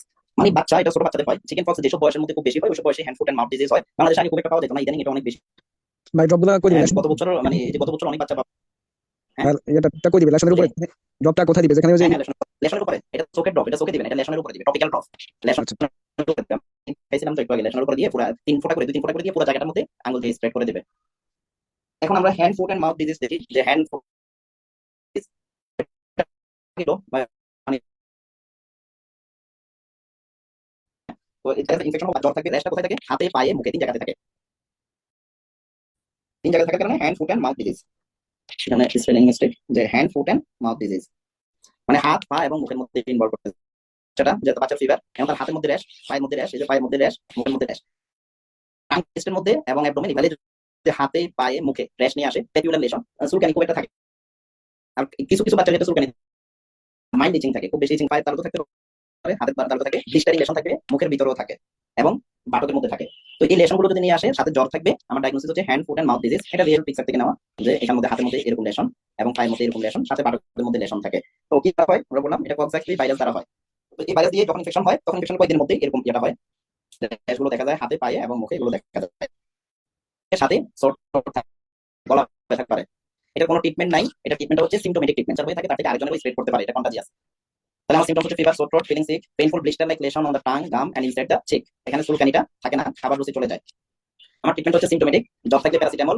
আর যে কোনো র্যাশের ক্ষেত্রে আমাদের যে কোনো র্যাশ বডিতে হিস্টামিনের পরিমাণ বাড়িয়ে দেয়, হিস্টামিন সিক্রেশন বাড়িয়ে দেয়। তো সেজন্য আমাদের একটা অ্যান্টিহিস্টামিন দিবেন, যদি চুলকানি থাকে তাহলে ক্যালামিন লোশন দিবেন। কোনো অ্যান্টিবায়োটিক্সের দরকার নেই, 7 থেকে 10 দিনে এমনি এটা ভালো হয়ে যায়। এবার আমরা দেখি এটোপিক ডার্মাটাইটিস। এই টপিক ডার্মাটাইটিসটা এটা অনেক লম্বা, আমাদের মানে ডার্মাটোলজি লেকচার যারা করছেন সবাই ওখানে প্রায় এটার উপরে 12-14টা টপিক আছে। তো বাচ্চাদের ক্ষেত্রে সবগুলো খুব কমনলি হয় না, অল্প কয়েকটা হয়, যেগুলো হয় সেগুলো আমরা একটু আলোচনা করবো। এই টপিক ডার্মাটাইটিস, তো what is atopic dermatitis? Atopic এক্সিমা যে কথা, এটোপিক ডার্মাটাইটিস একই কথা। আমাদের সবচেয়ে কমন মানে স্কিন ডিজিজ হচ্ছে এটোপিক ডার্মাটাইটিস মানে এক্সিমা। এরপরে এখন সেকেন্ড মোস্ট কমন হয়ে গেছে আপনার ফাঙ্গাল ইনফেকশন। আপনি যদি ডার্মাটাইটিস ভালোভাবে ডায়াগনোসিস করতে পারেন তাহলে আপনার স্কিনে 30-40% পেশেন্ট ম্যানেজ করা সহজ হয়ে যাবে। তাহলে এটোপিক ডার্মাটাইটিস কি নিয়ে প্রেজেন্ট করবে? এখানে মধ্যে ড্রাই, ইচি, ইনফ্লামড, স্ক্যালি স্কিন, চারটা শব্দ মনে রাখবেন যে স্কিনটা ড্রাইনেস হয়ে যাবে। নরমাল আমাদের স্কিনের যে ইয়েটা আছে, নরমাল যে কন্ডিশনটা আছে ওটা থাকে না, একটু স্কিনটা ড্রাই যে জায়গাতে হয় এই জায়গাতে ড্রাই থাকে। স্ক্যালিলেশন মানে স্ক্যাল বলতে আঁশ প্রকৃতি হয়ে যায়, আঁশ হয়ে যায়, সাথে চুলকানি থাকে। এটা লং লাস্টিং হতে পারে, আবার একুইট হতে পারে। 6 সপ্তাহ কম হলে আমরা সেটাকে একুইট এটোপিক ডার্মাটাইটিস, 6 সপ্তাহ বেশি হলে এটা ক্রনিক হয়ে যায়। তো ম্যাক্সিমাম ক্ষেত্রে ক্রনিক। এখন এটোপিক ডার্মাটাইটিস ডায়াগনোসিস করার কয়েকটা ওয়ে আছে। আমরা আগের ক্লাসে যখন এজমা ক্লাস করছি সেখানে আমরা বলছিলাম যে এজমা যা থাকে তার আরো দুটো জিনিস থাকে, একটা হচ্ছে এটোপিক ডার্মাটাইটিস আর একটা হচ্ছে অ্যালার্জিক রাইনাইটিস। এখন যদি কোনো একজন পেশেন্টের স্ক্যালি স্কিন লেশন দেখলেন তাহলে এটা এটোপিক ডার্মাটাইটিস কিনা নাকি ফাঙ্গাল ইনফেকশন আপনি কনফিউজ হয়ে গেলেন। যখন আপনি কনফিউজ হয়ে যাবেন তখন আপনাকে কয়েকটা বিষয়ে ক্লু দিবে যে এটা এটোপিক ডার্মাটাইটিস কিনা। তখন আপনি হিস্ট্রি নেবেন যে তার এজমা আছে কিনা, শ্বাসকষ্ট আছে কিনা, অথবা তার ফুড অ্যালার্জি বা অ্যালার্জিক রাইনাইটিস এই ধরনের কিছু আছে কিনা, এই হিস্ট্রিটা নেবেন। Allergic history, allergic rhinitis history আর আপনার এজমা হিস্ট্রি, যদি এখান থেকে কোনো একটা থাকে তাহলে আপনার ডায়াগনোসিসটা সহজ হয়ে যাবে, যেটা হচ্ছে এটোপিক ডার্মাটাইটিস। তাহলে এটোপিক ডার্মাটাইটিসটা বলা হচ্ছে যে 20% বাচ্চা মানে 100 জন বাচ্চার মধ্যে 20 জন বাচ্চা জন্মের পরে এটোপিক ডার্মাটাইটিস হতে পারে। আর এই যে 20 জন মানে প্রতি 100 জনের মধ্যে 100 জনের 20 জনের এটোপিক ডার্মাটাইটিস হবে। তার মানে আপনার কাছে যদি 100 জন পেশেন্ট, আপনার কাছে 100 জন বাচ্চা পেশেন্ট দেখা স্কিন নিয়ে, তার মধ্যে 20 জন কিন্তু এটোপিক ডার্মাটাইটিস নিয়ে আপনার কাছে আসতে পারে। আর এই 20 জনের মধ্যে 80% মানে 16 জনের 6 বছরের আগে এই ডিজিজটা হবে। সেজন্য আমাদের এটোপিক ডার্মাটাইটিসটা একটু ক্লিয়ার কনসেপ্ট সহকারে বুঝতে হবে যে এটোপিক ডার্মাটাইটিসটা কি নিয়ে আসবে, যেটা অ্যাকচুয়ালি ভালো হয় না, ক্রনিক ডিজিজ। যে এখন ভালো হলো তো কিছুদিন পরে আবার দেখা যেতে পারে। যে chronically relapsing dermatitis most commonly during infancy and childhood. যদি আপনি টেস্টটা দেন এটোপিক ডার্মাটাইটিসের, সেখানে আপনি একটা টেস্ট দিতে পারেন, সেটা হচ্ছে তার সেরাম আইজিই লেভেলটা আর ফ্যামিলি হিস্ট্রিটা দেখবেন যে এটোপিক ডার্মাটাইটিসের ক্ষেত্রে আইজিই এটা এলিভেটেড থাকে, এজমাতে আইজিই এলিভেটেড থাকে। আর কি আমাদের অ্যালার্জিক রাইনাইটিস যাদের আছে, দীর্ঘদিন একটা বাচ্চার আপনি সর্দি নিয়ে আপনার কাছে আসে, আপনি যে কদিন তাকে অ্যান্টিহিস্টামিন দেন এই কদিন ভালো, এরপর অ্যান্টিহিস্টামিন বন্ধ আবার বাচ্চার সর্দি দেখা দেয়। অথবা কোন একটা বাচ্চা আছে তার কনজাংটিভাইটিস, অ্যালার্জিক কনজাংটিভাইটিস, যে কদিন ড্রপ দিচ্ছে কদিন ভালো, ড্রপটা বন্ধ আবার বাচ্চা মানে চোখ লাল হয়ে যাচ্ছে। এই ধরনের বাচ্চাগুলোর একটু আইজিই লেভেলটা একটু চেক করবেন। তো যাদের আইজিই লেভেলটা অনেক বেশি থাকে তাদেরও মানে এজমা, অ্যালার্জিক রাইনাইটিস, এরপরে আপনার যে এটোপিক ডার্মাটাইটিস এগুলো রিস্কটা একটু বেশি থাকে। তো সেক্ষেত্রে কাউন্সিলিং করা দরকার। বাচ্চাদের ক্ষেত্রে কিন্তু ছোটবেলাতে যাদের ডার্মাটাইটিস হয় তাদের বড়বেলাতেও ডার্মাটাইটিস, এটোপিক ডার্মাটাইটিস হওয়ার ঝুঁকি থাকে। এগুলো কয়েকটা স্টেজ আছে অ্যালার্জি এটোপিক ডার্মাটাইটিসের বা এটোপিক এক্সিমা। এটোপিক ডার্মাটাইটিস যে কথা, এটোপিক এক্সিমা একই কথা। তো কয়টা স্টেজ কি? ইনফ্যান্টাইল এটোপিক ডার্মাটাইটিস, এটা 2 মাস বয়সে শুরু হয়, 2 মাস থেকে 2 বছর বয়স পর্যন্ত। আর 2 বছরের পরে হলে তখন চাইল্ডহুড এক্সিমা বলা হয়। এরপরে হলে ডাইরেক্ট ওটাকে adolescent and adult stage from 10 years, 10 বছরের পরে যদি হয় আর কি। ডিস্ট্রিবিউশনটা একটু দেখেন, ডিস্ট্রিবিউশনটা যদি দেখেন তাহলে এটা মানে ডায়াগনোসিসটা খুবই সহজ হয়ে যাবে। প্রথম কথা মনে রাখেন এটা তো বডির একটা অটোইমিউন ডিজিজ, যে এটা কোনো ব্যাকটেরিয়া দ্বারা হচ্ছে না, ভাইরাস দ্বারাও হচ্ছে না, এরপরে কোনো প্যারাসাইট দ্বারাও হচ্ছে না, এটা বডির যে ইমিউনিটি যে আমাদের আইজিই লেভেল বাড়ার কারণে বা বিভিন্ন কারণে আননোন ইটিওলজি থেকে এটা হচ্ছে। তো এখানে পেশেন্ট যে জিনিসটা নিয়ে আসবে আমাদের বড়দের এক্সিমা এবং ছোট বাচ্চাদের মানে ইনফ্যান্টাইল এক্সিমা, 2 বছরের আগে যে এক্সিমাটা আছে ওটাকে আমরা বলছি ইনফ্যান্টাইল এক্সিমা। তো এই ইনফ্যান্টাইল এটোপিক ডার্মাটাইটিস এটা বড়দের ডার্মাটাইটিস থেকে এটার যে ইয়েটা আছে চেহারাটা একটু আলাদা, এটা আপনাকে বুঝতে হবে। না বুঝলে ডায়াগনোসিস করা কিংবা ট্রিটমেন্ট দেওয়া একটু কষ্ট হয়ে যাবে। তাহলে আমরা এখানে যে বিষয়টা দেখবো যে ইনফ্যান্টাইল এটোপিক ডার্মাটাইটিস তাদের ক্ষেত্রে ইরেদেমাটাস প্যাপিউলো ভেসিকুলার ইরাপশন থাকবে। আমাদের নরমালি যে এক্সিমাতে প্যাপিউলো ভেসিকুলার ইরাপশন থাকে না, এক্সিমা শুরু হয় ড্রাই স্ক্যালি স্কিন দ্বারা। যে এক্সিমা পেশেন্ট তাদের এক্সিমা শুরু হয় নিতে মানে ফ্রন্ট অফ দা নি, সেখানে কি হয় ড্রাই স্ক্যালি লেশন, ড্রাই স্ক্যালি লেশন দেখা যাচ্ছে ওটা চুলকানোর পরে কালো হয়ে যায়, কালো হয়ে গেলে তখন সেটাকে আমরা বলি লাইকেন সিমপ্লেক্স ক্রনিকাস। আর বাচ্চাদের ক্ষেত্রে যখন এক্সিমা নিয়ে আসবে সেটা আসবে প্যাপিউলো ভেসিকুলার ইরাপশন। দেখা যাচ্ছে প্যাপিউল মানে একটু মানে তাদের কিছু ভেসিকল থাকে, কিছু প্যাপিউল থাকে, এগুলো উঠে এগুলো ব্লাস্ট হয়ে যায়। এরপরে দেখা যাচ্ছে এখান থেকে একটু চুলকানোর পরে এখান থেকে রক্ত বের হয়, মানে ওজিং অফ ব্লাড হতে পারে, সেখানে আবার ফ্লুইড বের হতে পারে। এরপরে নরমালি অ্যাডাল্টের ক্ষেত্রে চিকের মধ্যে কিংবা ফেসের মধ্যে কখনো ডার্মাটাইটিস খুবই রেয়ার, মানে আনলাইকলি অ্যাডাল্টদের ক্ষেত্রে। কিন্তু বাচ্চাদের মোস্ট কমন যে এরিয়াটা আছে সেটা হচ্ছে চিক, মানে বাচ্চার চিকের মধ্যে হবে, বাচ্চার মুখের মধ্যে হবে ডার্মাটাইটিসটা। স্কাল্প, ফোরহেড, নেক, এই যে কয়েকটা জিনিস আছে এটা আপনাকে মনে রাখতে হবে এই বাচ্চাদের এটোপিক ডার্মাটাইটিস ডায়াগনোসিস করার জন্য। এই জিনিসটা একটু মনে রাখতে হবে যে বাচ্চাদের এখানে ইনভলভ হবে, প্রথমত যেটা ইনভলভ হবে সেটা চিক, স্কাল্প, ফোরহেড, নেক। এরপরটা একসাথে মনে রাখেন extensor surface of the extremities. এখন এক্সটেন্সর সারফেস অফ এক্সট্রিমিটিসটা যদি আপনি খেয়াল করেন তাহলে সেখানে দেখেন এরপরে 2 বছর পরের বাচ্চাদের কি হয়, 2 বছর পরের বাচ্চাদের হয়ে যায় কিন্তু সেম যে এরিয়াগুলো আছে তখন কিন্তু তাদের ফ্লেক্সুরাল সারফেসের মধ্যে চলে আসে, antecubital fossa, flexor, wrist, ankle, eyelid, face. এই ছবিগুলো দেখলে একটু বুঝতে পারবেন typical localization of eczema on the skin of the child. এই যে ফেসের মধ্যে, এই যে তার মুখের মধ্যে হবে, স্ক্যাল্পের মধ্যে হচ্ছে, হ্যাঁ, এরপরে কিউবিটাল ফসার মধ্যে হচ্ছে, এইসব জায়গাতে রেস্ট হবে। তাহলে একটা বাচ্চা মুখের মধ্যে এইসব জায়গা দেখলে মানে আপনার যে এন্টিকিউবিটাল ফসা, এরপরে হচ্ছে এক্সটেন্সর সারফেস অফ লেগ, এগুলোতে যদি নিয়ে আসে তাহলে আপনি সাথে সাথে ডায়াগনোসিস করে ফেলতে পারবেন যে এটা হচ্ছে কি মানে এটোপিক ডার্মাটাইটিস। এখন আমরা ডার্মাটোলজির ক্ষেত্রে সবগুলো মেসেঞ্জার গ্রুপে একটা কথা সবসময় বলি যে কোন একটা ছবি যদি দিবেন তাহলে মানে টোটাল ছবিটা কোন কোন জায়গায় ডিস্ট্রিবিউশন অফ দ্য র্যাশ উল্লেখ করতে হবে। ডিস্ট্রিবিউশন অফ দ্য র্যাশ যদি উল্লেখ না করেন তাহলে সেটা ডায়াগনোসিস করাটা অনেক কঠিন হয়ে যায়। হ্যাঁ, এই যে বাচ্চাটা আছে, এই বাচ্চাটা যদি আপনি মুখের মধ্যে এই র্যাশটা দেখলেন, এখন একজন আপনাকে ছবি পাঠালো যে বাচ্চাটার যে মুখের যে র্যাশটা আছে শুধু ফেসের একটা ছবি তুলে আমাদের গ্রুপে পাঠালো যে এটা ডায়াগনোসিস এন্ড ট্রিটমেন্ট কি। তো এগুলো আমরা অ্যাভয়েড করে যাই, এই কোশ্চেনগুলো মানে পার্টিসিপেন্ট অনেক আগ্রহ করে দিচ্ছে, আমরা এগুলো অ্যাভয়েড করে যাই, কারণ আমরা প্রথম থেকে বলছি যে কখনো কোনো প্রশ্ন করলে সেখানে distribution, dark history, family history সবগুলো দিতে হবে। যেমন এই বাচ্চা ফ্যামিলি হিস্ট্রি যদি আমরা নেই, যদি ফ্যামিলি হিস্ট্রিতে অ্যাজমা হিস্ট্রি থাকে এবং ফ্যামিলি হিস্ট্রিতে এটোপিক ডার্মাটাইটিস হিস্ট্রি থাকে, তাহলে এটা খুব তাড়াতাড়ি ডায়াগনোসিস হয়ে যাবে। এবং মুখের মধ্যে যদি হালকা ছোট একটা র্যাশ নিয়ে আসলো, জাস্ট এক পাশে র্যাশ আছে আরেক পাশে দেখা যাচ্ছে না, এখন বাচ্চা ফ্যামিলি হিস্ট্রিতে কয়েক কারণ ইম্পর্টেন্ট। এক কারণ হচ্ছে যে বাচ্চা মা বাবা যদি থাকে ফাঙ্গাল ইনফেকশন থাকে, তারা বাচ্চাগুলোকে কোলে নিলে বা বাচ্চাদের সাথে একসাথে ঘুমাচ্ছে, সবকিছু জামা কাপড়ে মানে কন্টাজিয়াস ফাঙ্গাল ইনফেকশন একজন থেকে আরেকজন স্প্রেড করে, তখন সেখান থেকে ফাঙ্গাল ইনফেকশন হতে পারে। ফুল হিস্ট্রি যদি না নেওয়া হয়, কারণ হচ্ছে অনেক লেশন আছে, ইনিশিয়াল লেশন, ওটা কি ফাঙ্গাল নাইক্সিমা বোঝা যায় না, সেই জন্য ফ্যামিলি হিস্ট্রিটা অনেক বেশি ইম্পর্টেন্ট। এই কারণে দেখবেন যে মেসেঞ্জার গ্রুপের মধ্যে অনেক ছবি এমনি আনডায়াগনোস থেকে যাচ্ছে, কারণ হচ্ছে কি, কারণ হচ্ছে টোটাল হিস্ট্রি বলতে সেখানে কিছু নাই। এখন সে একবার ছবি দিল যে ডায়াগনোসিস কি ট্রিটমেন্ট কি, এখন অ্যাডমিনদের আর সময় নেই যে 1 ঘন্টা তাকে জিজ্ঞেস করবে ফ্যামিলি হিস্ট্রি কি, হিস্ট্রি কি, হিস্ট্রি কি। আর যেগুলো টোটাল হিস্ট্রিগুলো দিচ্ছে সেগুলো আমাদের যে অ্যাডমিন তারা ডায়াগনোসিসটা করে দিচ্ছে, ট্রিটমেন্টটা করতেছে।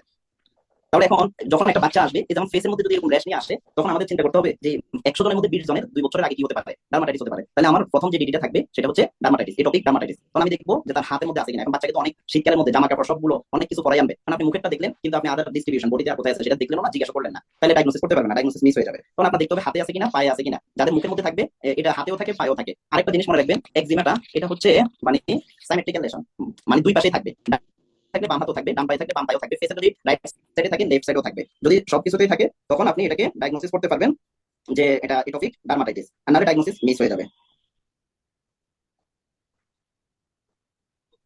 আচ্ছা, এখানে দেখেন টিপিক্যাল সাইট অফ এক্সিমা। এখানে আবার এই যে নেকের মধ্যে দেখানো হলো যে নেকের মধ্যে হয়, এরপরে হচ্ছে এলবোতে হচ্ছে, রিস্টে হচ্ছে, এরপরে গ্রোইনে হচ্ছে, অ্যাঙ্কেলে হচ্ছে। এখন একটা বাচ্চা শুধুমাত্র গ্রোইনের মধ্যে আছে আর কোথাও নাই, তাহলে গ্রোইনের মধ্যে মোস্ট কমনলি যদি শুধু এলন গ্রোইনে হয় তখন সেটা হয় বেশিরভাগ টিনিয়া কুরেস। আর যদি এটার সাথে আপনার পায়ে অন্য জায়গায় হয় তখন আপনার ডায়াগনোসিস কিন্তু eczema, common site of eczema. এই ছবিগুলো কয়েকবার দেখবেন আপনার ক্লিয়ার হয়ে যাবে। দেখেন সবগুলো সাইমেট্রিক্যাল। এবার এখানের মধ্যে কমন সাইট অফ এক্সিমা, এই যে এই বয়সে কোথায় ছিল, এখানে কোথায় ছিল, এখানে। আর অ্যাডাল্টদের ক্ষেত্রে দেখেন, অ্যাডাল্টদের ক্ষেত্রে পায়ের এই জায়গাটার মধ্যে খুব বেশি পরিমাণ হয়, হাতে আর পায়ে দুই জায়গাতে যখন হয় তখন সেটাকে বলা হয় পম্পোলিক্স, হ্যাঁ, অথবা ডিসাইড্রোটিক এক্সিমা। বাচ্চাদের ক্ষেত্রে অনেক সময় আসবে যে তার দুই হাতের মধ্যে ব্লিস্টারিং লেশন, ছোট ছোট ব্লিস্টারিং লেশন, আর অনেক বেশি চুলকায়। এক্সিমা তো অলওয়েজ চুলকানির একটা হিস্ট্রি থাকবে, একটা ইচিং হিস্ট্রি থাকবে। তাহলে যদি হাতে এবং পায়ে শুধু এই দুই জায়গাতে হলো তখন সেটার নাম হলো পম্পোলিক্স। নাম যেটাই হোক, ট্রিটমেন্ট সবগুলো একই রকম।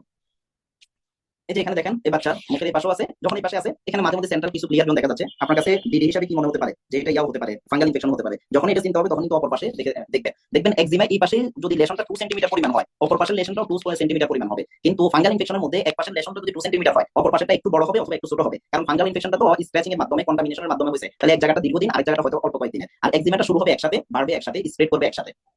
এই যে এখানে লেশনটা দেখেন, এখানে লেশন এটোপিক ডার্মাটাইটিস কেমন, এখানে যে রেড ইলেডিমাটাস লেশন। তাহলে আমাদের স্ক্যারি চেকও আমরা দেখবো ইলেডিমাটাস লেশনটা আছে কিনা। ইলেডিমাটাস মানে লাল লেশন।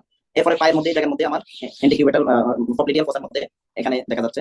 এরপরে পায়ের মধ্যে দেখেন যে ইলেডিমাটাস পেপিউলো ভেসিকুলার লেশন। আমরা কয়েকটা কথা বলছি, ইলেডিমাটাস মানে লাল, পেপিউল মানে ছোট ছোট পেপিউল, আর ভেসিকুলার লেশন, পেপিউলো ভেসিকুলার লেশনটা মেইনলি হাতে আর পায়ে হয়, তখন সেটা আরেকটা নাম হচ্ছে পম্পোলিক্স অথবা ডিসাইড্রোটিক এক্সিমা। এই যে এখানের মধ্যে ইলেডিমাটাস লেশন বেশি আপনারা চেম্বারের মধ্যে পাবেন এই জায়গায়। এই জায়গার মধ্যে যদি কোনো লেশন পান দুই পায়ে, তাহলে আর কোনো চিন্তা করার দরকার নাই, অন্য কোনো কিছু না। এই জায়গাতে ফাঙ্গাল ইনফেকশনের রেশিও একবারই নাই বললে চলে। এই জায়গাতে সবচেয়ে বেশি যেটা হয় সেটা এক্সিমা হয়।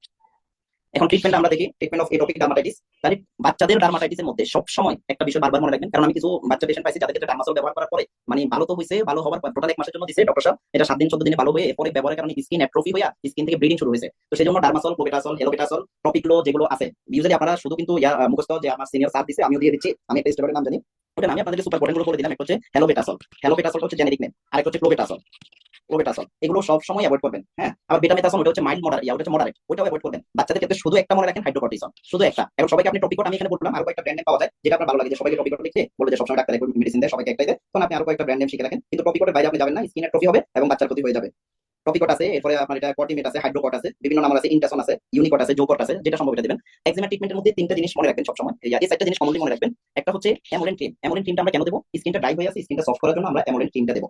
আর কি দেবো? অ্যামোলেন ক্রিমের দাম অনেক বেশি, যদি এটা সম্ভব না হয় ভ্যাসলিন। এবং ভ্যাসলিন হলে সমস্যা হয় কি, মানে পেশেন্ট পার্টি এটা ইউজ করে না, ওরা ভ্যাসলিন আবার ওষুধ নাকি ওটা 2 দিন ব্যবহার করে আর করে না। তো সেই জন্য যদি ফাইন্যান্সিয়াল কন্ডিশন ভালো থাকে, অ্যামোলেন ক্রিমটা আপনি দিতে পারেন, অ্যামোলেন ক্রিম। এরপরে অ্যান্টিহিস্টামিনটা দিবেন ইচিং এর জন্য ফর 3 উইকস, 3 সপ্তাহের জন্য দেন। চুলকানি বেশি থাকলে আপনি ফার্স্ট জেনারেশন দিতে পারেন, আর কম থাকলে সেকেন্ড জেনারেশন, যেকোনো একটা অ্যান্টিহিস্টামিন দেন যাতে সেই স্ক্র্যাচিংটা না করে, মানে ট্রিটমেন্ট ডিউরেশনের মধ্যে। তাহলে টপিক্যাল যে ক্রিমটা দিবেন ওটা 2 সপ্তাহের জন্য দেন আপনি 14 দিনের জন্য, 14 দিনের জন্য দেওয়ার পরে তাকে ফলো আপ আসতে বলেন। যদি দেখেন 14 দিন এটা ভালো হয়ে গেছে, তখন আপনি সপ্তাহে 2 বার, সোমবার আর শুক্রবার, ওটার জন্য একটু দিয়ে দেন, পরবর্তী 2 মাসের জন্য একটু দিয়ে দেন সপ্তাহে, এরপরে সপ্তাহে একবারের মধ্যে নিয়ে যান, কারণ এগুলো রিল্যাপসিং হয়ে যায়। হ্যাঁ, প্রথমবারে যারা একবারে ফার্স্ট টাইম আপনার কাছে আসছে তাদের ক্ষেত্রে ওটা দরকার নাই, যাদের বারবার হচ্ছে তাদের ক্ষেত্রে একটু মেইনটেনেন্স ডোজে আপনি বন্ধ করবেন। যারা প্রথমবার আসছে 14 দিনে ভালো হয়ে গেছে, ঠিক আছে, অ্যামোলেনটা চলবে, স্টেরয়েড বন্ধ, শুধু অ্যামোলেনটা চলবে, আর অ্যান্টিহিস্টামিনও বন্ধ, আর জিঙ্ক সিরাপটা চলবে, জিঙ্ক, ভিটামিন বি কমপ্লেক্স, আর হচ্ছে জিঙ্ক ডেফিসিয়েন্সিতে এটোপিক ডার্মাটাইটিস হয়। হ্যাঁ, জিঙ্ক ডেফিসিয়েন্সি এটা এটোপিক ডার্মাটাইটিসের একটা কজ। আর হচ্ছে আমাদের যে ভিটামিন বি আছে, নিয়াসিন, ডায়রিয়া, ডার্মাটাইটিস, ডেমেনশিয়া, 3টা জিনিস হয়ে থাকে নায়াসিন ডেফিসিয়েন্সিতে। তো এটা ভিটামিন বি তে ওই জিনিস, বি কমপ্লেক্সের মধ্যে জিঙ্ক বি তে বি কমপ্লেক্স থাকে, ওখানে নায়াসিনও থাকে। তো সেই জন্য এটা আপনি সাপোর্টিভ ম্যানেজমেন্ট হিসেবে জিঙ্ক বিটা দিবেন। তো জিঙ্ক ডেফিসিয়েন্সিতে ডার্মাটাইটিস হয়, এটা ডেভিডসনও আছে, পরে আপনার পাস মেডিসিন সব জায়গায় আছে। এটা একটু জিঙ্ক বিটা আপনি 2 মাসের জন্য দিয়ে দিবেন। তো এখানে আমি একটা নোট করলাম, এই নোটটা একটু মনে রাখবেন, হেলোবেটাসল, ক্লোবেটাসল, এই 2 জেনেরিকের, যেগুলো ডার্মাসল, হেলোবেট, এরপরে ক্লোবেট, ক্লোবেসল, বিভিন্ন নামে, এই 2 জেনেরিকের কোনোটাই আপনি দিবেন না। বাচ্চাদের জন্য শুধু একটা মনে রাখেন, বাচ্চা বয়স 10-12 বছর পর্যন্ত তাদের স্কিনটা এমনি অনেক মানে সফট থাকে, থিন থাকে, সেক্ষেত্রে এই স্টেরয়েড যদি স্কিনের 12টা বেজে যাবে। এখন আমরা 10 নাম্বার একটা টপিক টিনিয়া ইন চিলড্রেন, এটা বলে আমরা ক্লাস শেষ করবো। দেখেন টিনিয়া নিয়ে অনেক আলোচনা আমরা আগের ক্লাসগুলোতে করছি। টিনিয়াকে কিভাবে একজিমা থেকে ডিফারেন্স করবেন, টিনিয়াকে কিভাবে মানে অন্যান্য যে ডিজিজগুলো আছে ওটা থেকে ডিফারেন্স করবেন, অনেক আলোচনা হয়েছে। বাচ্চাদের ক্ষেত্রে এত কিছু লাগবে না। বাচ্চাদের ক্ষেত্রে টিনিয়া খুব বেশি পরিমাণ হয়ে থাকে টিনিয়া ফেসিস আর হচ্ছে tinea capitis. Tinea faciei, tinea capitis, tinea corporis হয়। আর কারো কারো ক্ষেত্রে আপনার ইয়াও হয়ে থাকে যেটা ভার্সিকুলার, টিনিয়া ভার্সিকুলার বডিতে একটু হাইপোপিগমেন্টেড র্যাশ দেখা যায় আর কি। তাহলে বাচ্চাদের যে টিনিয়াটা আছে, হ্যাঁ, রেড স্কেলি মার্জিন, এটা কিভাবে বুঝবেন? এই যে আমরা একটা লেশন দেখেন, এই লেশনগুলোতে রেড স্কেলি মার্জিন, এই যে মানে লেশনগুলোতে স্কেলি মানে পেপিউলার যে কিছু মানে লেশন থাকবে, স্কেল থাকবে, এটা হচ্ছে স্কেলি, আর এটা মাঝখানে কিছু খালি জায়গা থাকবে, ফাঁকা জায়গা থাকবে। তাহলে যদি সেন্ট্রাল ক্লিয়ার জোন থাকে আর চারপাশে যদি এরকম গোলাকার থাকে, এরকম গোলাকার থাকে, তখন এগুলোকে আমরা বলতেছি মানে red scaly margin with central clearance. যদি এই ধরনের কোনো লেশন নিয়ে আসে তখন সেটা হবে কি টিনিয়া। দেখেন একটু আগে আমরা বলছি যে একজিমাতে পুরাটাই রেজিমেন্ট আছে, এখানে কোনো সেন্ট্রাল ক্লিয়ার জোন থাকবে না। এখন একজিমা টিনিয়া এটা আলাদা করা ফরজ। একজন ডক্টর হিসেবে একজন ডক্টর যদি তার পেশেন্টকে ট্রিটমেন্ট করতে চায় তাহলে তার সে কিছু জানুক বা না জানুক, অন্তত এই জিনিসটা জানা তার জন্য ফরজ যে সে টিনিয়া এবং একজিমা আলাদা করতে পারে। কারণ একজিমা ট্রিটমেন্টটা হচ্ছে স্টেরয়েড আর টিনিয়ার যে ট্রিটমেন্টটা আছে ওটা হচ্ছে স্টেরয়েড এখানে হারাম। আমি ইসলামিক ল থেকে বলছি আর কি, কন্ট্রাইন্ডিকেটেড। আমি যদি টিনিয়াতে যদি স্টেরয়েড দেই, টিনিয়া প্রথম 3-4 দিনের মধ্যে মনে হবে চুলকানি সবকিছু ভালো, এরপরে এটা এতটা ভাবে ফ্লেয়ার আপ করবে যে তখন আর কোনো মেডিসিন দ্বারা এটা কন্ট্রোলে আনা কষ্টকর হয়ে যাবে। সেজন্য টিনিয়া এবং একজিমা দুটো আলাদা করা শিখতে হবে। যদি কোনো জায়গায় টিনিয়া এবং একজিমাতে আপনি কনফিউজ হয়ে যান তখন প্রথমে 15 দিনের জন্য আপনি টিনিয়া ট্রিটমেন্ট দিবেন, অ্যান্টিফাঙ্গাল দিয়ে ট্রিটমেন্ট দিবেন। যদি অ্যান্টিফাঙ্গাল রেসপন্স না করে তখন আপনি একজিমা ডায়াগনোসিসের দিকে একটা গ্রুপ পেয়ে যাবেন। তো সেজন্য মানে আমার প্রথমে এটা আলাদা করা শিখতে হবে। তো একজিমার মধ্যে এরকম ক্লিয়ার জোন থাকে না। আরেকটা জিনিস বলছিলাম যে একজিমাতে দুই পাশের লেশনগুলো একই ধরনের থাকে, টিনিয়াতে একই ধরনের থাকে না। তো বাচ্চারা যদি এই ধরনের টিনিয়া নিয়ে আসে তাহলে আপনি বাচ্চা ট্রিটমেন্ট দিলেন, বাচ্চা ভালো হয়ে গেল, এই বাচ্চা 1 মাস পরে আবার হবে। এবার হলো কেন ম্যাক্সিমাম বাচ্চা এরকম টিনিয়া যে লেশনগুলো আছে, টিনিয়া ক্যাপিটিস, টিনিয়া ফেসিনিয়া যদি আসে, আপনি তাদের ফ্যামিলি হিস্ট্রি নেবেন। বিশেষ করে বাচ্চার বাবা মা, তাদের থেকে ফ্যামিলি হিস্ট্রি আপনি যেটা নেবেন সেটা হচ্ছে যে তাদের মানে কোনো ওরা দাউদ বলে, মানে যে আপনার কোনো দাউদ চুলকানি কোনো রোগ আছে কিনা, প্রথমে প্রশ্নটা করেন। তো এই প্রশ্নের ক্ষেত্রে অনেকে বলবে না আমার কোনো এরকম সমস্যা নাই। তখন যে প্রশ্নটা আপনি করতে পারেন যে আপনার ইনাথাই র্যাশ আছে কিনা, মানে ডানের আশেপাশে কুস্কিতে কোনো চুলকানি আছে কিনা, ওই প্রশ্নটা করলে অনেকে বলবে হ্যাঁ আছে। তাহলে ওখান থেকে তাদের যে জামা কাপড়ের কন্টামিনেশনে বাচ্চার কাছে আসতে পারে। সেজন্য বাচ্চার ট্রিটমেন্ট ফ্যামিলি মেম্বারের আছে কিনা এটা হিস্ট্রিটা নেবেন, নিয়ে তাদের ট্রিটমেন্ট, ওই দুইটা ট্রিটমেন্ট যদি করা না হয় তাহলে বাচ্চা ভালো হবে না। এই যে কারণে ফ্যামিলি মেম্বারের বাবা মা হিস্ট্রিটা নেবেন, নিয়ে বাবা মা ট্রিটমেন্টটাও করবেন, বাচ্চার ট্রিটমেন্টটাও করবেন, তাহলে বাচ্চা ভালো হবে, নাহলে বাচ্চা ভালো হবে না। এই যে এটা একটা ক্লিয়ার লেশন। এখন এখানে যে ক্লিয়ার যে মার্জিনটা কিন্তু ক্লিয়ার দেখা যাচ্ছে না, আমার যে এখানে পেপিউলার যে মার্জিনটা ছিল এটা ক্লিয়ার দেখা যাচ্ছে না। কেন দেখা যাচ্ছে না? এই বাচ্চাটাকে কোনো একটা ক্রিম দ্বারা, টপিক্যাল ক্রিম দ্বারা ট্রিটমেন্ট করা হয়েছে, ট্রিটমেন্ট করার পরে মার্জিন থেকে কিছুটা ভালো হতে যাচ্ছে, কিছুটা ভালো হয় নাই, এরকম হয়ে গেছে। তো যখন একটা বাচ্চা স্টেরয়েড দ্বারা ট্রিটমেন্ট পায় তখনও তার সেই এরকম মানে লেশন নিয়ে আসতে পারে। অথবা কোনো একটা বাচ্চা মানে কমপ্লিট ট্রিটমেন্ট পায় নাই, টিনিয়া ট্রিটমেন্ট পাইছে, আপনি 28 দিনের জন্য ক্রিম দিলেন, সে 14 দিন দিল, এরপরে 7 দিন দেয় নাই, এরপরে আবার আসছে, তখন এরকম আপনি লেশন পাইতে পারেন। ঠিক আছে? তাহলে এটা হচ্ছে ইনকমপ্লিট ট্রিটমেন্ট অথবা ইনঅ্যাপ্রোপ্রিয়েট ট্রিটমেন্ট, দুই কারণে এরকম লেশন নিয়ে আসতে পারে। এটা হচ্ছে টিনিয়া ক্যাপিটিস। যদি টিনিয়া ইনফেকশনটা মাথার মধ্যে হয়, টিনিয়া ক্যাপিটিস, তখন সেখানে স্ক্যালি হেয়ার লস হয়, চুল পড়ে যায়, যেসব জায়গাতে হয় সেখানে বাচ্চাদের চুল ঝরে পড়ে যায়। এরপরে টিনিয়া, এই যে এখানে দেখেন, এটা মোটামুটি 28 দিনের ট্রিটমেন্ট হলে হয়তো 17-18 দিন ট্রিটমেন্ট হচ্ছে, মানে ট্রিটমেন্ট প্রসিডিউরের মধ্যে আছে এই কেসটা, যে এটা টিনিয়া কিন্তু এটা হিলিং স্টেজের মধ্যে আছে, এটা সুস্থ হচ্ছে। এরপরে পেরি অরবিটাল এরিয়ার মধ্যে এটা টিনিয়া, এটা এখনো ট্রিটমেন্ট শুরু হয় নাই, এটা আস্তে আস্তে প্রোগ্রেস করতেছে। এখন ট্রিটমেন্ট অফ টিনিয়া, এখন টিনিয়া ট্রিটমেন্টটা কিভাবে আপনি শুরু করবেন? যদি মাইল্ড টিনিয়া হয়, মাইল্ড টিনিয়া কিভাবে আপনি বুঝবেন? তো বলা যে হাতের মুষ্টিতে আমাদের যতটুকু জায়গা, যতটুকু স্পেস থাকে, হ্যাঁ, তো এতটুকু স্পেসকে মাইল্ড টিনিয়া বলা হয়। যে ওটা যদি মানে আমার দুই হাতের মুষ্টিতে যে পরিমাণ স্পেসটা আছে বা দুই হাতের তার পরিমাণ যে স্পেসটা আছে, এই স্পেস মানে পামার সারফেস অফ বোথ হ্যান্ড, এই পরিমাণ জায়গাকেও মাইল্ড টিনিয়া বলা হয়। আর এর চেয়ে বেশি হলে সেটা মডারেট অর সিভিয়ার টিনিয়া। আর মাইল্ড টিনিয়া যদি রেসপন্স না করে উইথ টপিক্যাল, সেটাও মডারেট অর সিভিয়ার টিনিয়া। তাহলে মাইল্ড টিনিয়া ট্রিটমেন্ট আমরা কিভাবে দেবো? মাইল্ড টিনিয়া ট্রিটমেন্ট হবে টপিক্যাল ক্রিম দিয়ে, মানে শুধু টপিক্যাল, এখানে সিস্টেমিকের কোনো দরকার নেই। আর বাচ্চাদের ক্ষেত্রে যে টিনিয়াগুলো আছে, ইনিশিয়ালি বাচ্চাদের ক্ষেত্রে মায়েরা খুবই সেন্সিটিভ থাকে, অল্প একটু লেশন হলেই নিয়ে আসে, তখন ইনিশিয়াল ট্রিটমেন্ট হবে টপিক্যাল দ্বারা। হ্যাঁ, টপিক্যাল কি দ্বারা হতে পারে? টপিক্যাল আপনি ক্লট্রিমাজল দিতে পারেন, সাটাকোনাজল দিতে পারেন। সাটাকোনাজলের একটা সাইড ইফেক্ট আছে, এটা খুব ভালো কাজ করে, নিউ ডার্ক স্কিন ইরিটেশন হবে দেওয়ার পরে। একটু এটা দেখে একটু বলে দিবেন, এটা অ্যাডাল্টকে দিবেন বাচ্চাদেরকে, ক্লট্রিমাজল আর হচ্ছে টার্বেনাফিন, এই দুটা। তো টার্বেনাফিনটা এক্সপিন স্কয়ার, মাইক্রোফ্রি, অন্য কোম্পানি, এই দুটাই ভালো কাজ করে। তাহলে হয়তো ক্লট্রিমাজল এফান ক্রিম দ্বারা শুরু করতে পারেন, অথবা টার্বেনাফিন ক্রিম দ্বারা শুরু করতে পারেন। দিবেন 6 উইকের জন্য, মিনিমাম 4 উইক, 4 to 6 উইকের জন্য দিবেন। অথবা নেফটিফিন ক্রিম দিতে পারেন, অনেক দামি, টার্বেনাফিনের চাইতেও ভালো কাজ করে, নেফগাল নামে পাওয়া যায়। টিনিয়া ক্রুডিসের মধ্যে দিলে একদিনে ভালো হয়ে যাবে, কিন্তু এই কারণে কেউ ডোজ কমপ্লিট করে না। তো ইউজুয়ালি 4 to 6 উইক দিবেন টপিক্যালি, কিন্তু 15 দিন পরে একটা ফলো আপ দিবেন, যে 1 মাস পরে একটা ফলো আপ দিবেন, 6 সপ্তাহ দিবেন, তো 1.5 মাসের জন্য আপনি চাই 20 দিন বা 1 মাস পরে একটা ফলো আপ দিবেন, যেটা কি এভাবে করতেছে, রেসপন্ডিং অর নন রেসপন্ডিং। যদি রেসপন্স করে থাকে তাহলে ভালো, এটা কন্টিনিউ করতে 6 সপ্তাহ। আর ফ্যামিলি মেম্বার যাদের আছে তাদেরকে আপনি যে ম্যানেজমেন্ট আছে ওটা দিবেন। এখন মনে করেন আপনার কাছে মনে হচ্ছে যে এটা শুধু টপিক্যাল হবে না, এটা সিভিয়ার টিনিয়া বাচ্চাটার ক্ষেত্রে, অথবা ট্রিটমেন্ট টপিক্যালটা 1 মাস হয়ে গেছে, কাজ হচ্ছে না মনে হচ্ছে, তখন আপনি একটা সিস্টেমিক অ্যাড করতে পারেন। সিস্টেমিক অ্যাড করতে কি করবেন? সিস্টেমিক অ্যাড করলে টিনিয়া কর্পোরিস এসব ক্ষেত্রে ফ্লুকোনাজলটা অ্যাড করবেন। সিরাপ পাওয়া যায় 1.5 বছর 2 বছরের মধ্যে, 4 বছর বয়স হয়ে গেলে আপনি টার্বেনাফিন ইউজ করতে পারেন, কোনো সমস্যা নাই। আর কোনো রিসার্চ 2 বছরের পরেও টার্বেনাফিন ইউজ করতে পারবে বলা হয়েছে। তো ইউজুয়ালি সব জায়গায় মায়ো ক্লিনিকটাকে আমি বেশি একটু দেই, মায়ো ক্লিনিক 4 বছরের পরে সেভ বলছে ফ্লুকোনাজল, সরি টার্বেনাফিন। আর ফ্লুকোনাজল আপনি প্রথম বছর থেকেই দিতে পারবেন। তো ফ্লুকোনাজল 3 মিলিগ্রাম থেকে 12 মিলিগ্রাম পার কেজি করে দেওয়া যায় সর্বোচ্চ। তো আমরা এটা মাঝামাঝি একটা রেঞ্জ যদি 5 মিলিগ্রাম করে ধরি, তাহলে 10 কেজি দিয়ে 1 চামচ করে দিনে একবার 1 মাস। মানে টিনিয়ার ক্ষেত্রে, টিনিয়া ক্যাপিটিসের ক্ষেত্রে সব সময় ট্রিটমেন্ট হবে 1.5 মাস, এটা মনে রাখবেন। টিনিয়া ক্যাপিটিস সেখানে সিস্টেমিক দিলেই ট্রিটমেন্ট হবে 1.5 মাস। আর অন্য ক্ষেত্রে আপনি 1 মাস দিতে পারেন, 1.5 মাস দিতে পারেন, এরপরে ফলো আপে আসবে পেশেন্ট, ফলো আপে আসি ইয়া হবে। আর ইচিং এর জন্য একটা অ্যান্টিহিস্টামিন, ওটা বলতে হবে না, ওটা সিম্পটমেটিক ম্যানেজমেন্ট। তাহলে এটা গেল আমার সিভিয়ার, মানে আমার এটা হচ্ছে আমরা ফ্লুকোনাজল অ্যাড করলাম। এখন 4 বছরের পরে আমরা কি দিতে পারি? টার্বেনাফিন দেওয়া যাবে। টার্বেনাফিন কাদেরকে দেব? Tinea capitis. টিনিয়া ক্যাপিটিসটা দেখেন যে বাচ্চার মানে চুল পড়ে যাচ্ছে, টিনিয়া ইনফেকশনের পরে বাচ্চা চুল পড়ে যাচ্ছে, এগুলো শুধু এখানে থাকবে না, মানে আশেপাশে অনেক পরিমাণ বেড়ে যাবে। তো যখন টিনিয়া ক্যাপিটিস হবে তখন আমার কি করতে হবে? আমরা টপিক্যালটা দেবো, টপিক্যালের সাথে আমরা টার্বেনাফিন ওরালটাও দেবো। ওরালটা কিভাবে দেবো? টার্বেনাফিন আমাদের যে ট্যাবলেটটা পাওয়া যায় ওটা 250 মিলিগ্রামে পাওয়া যায়, 125 মিলিগ্রামে পাওয়া যায় না।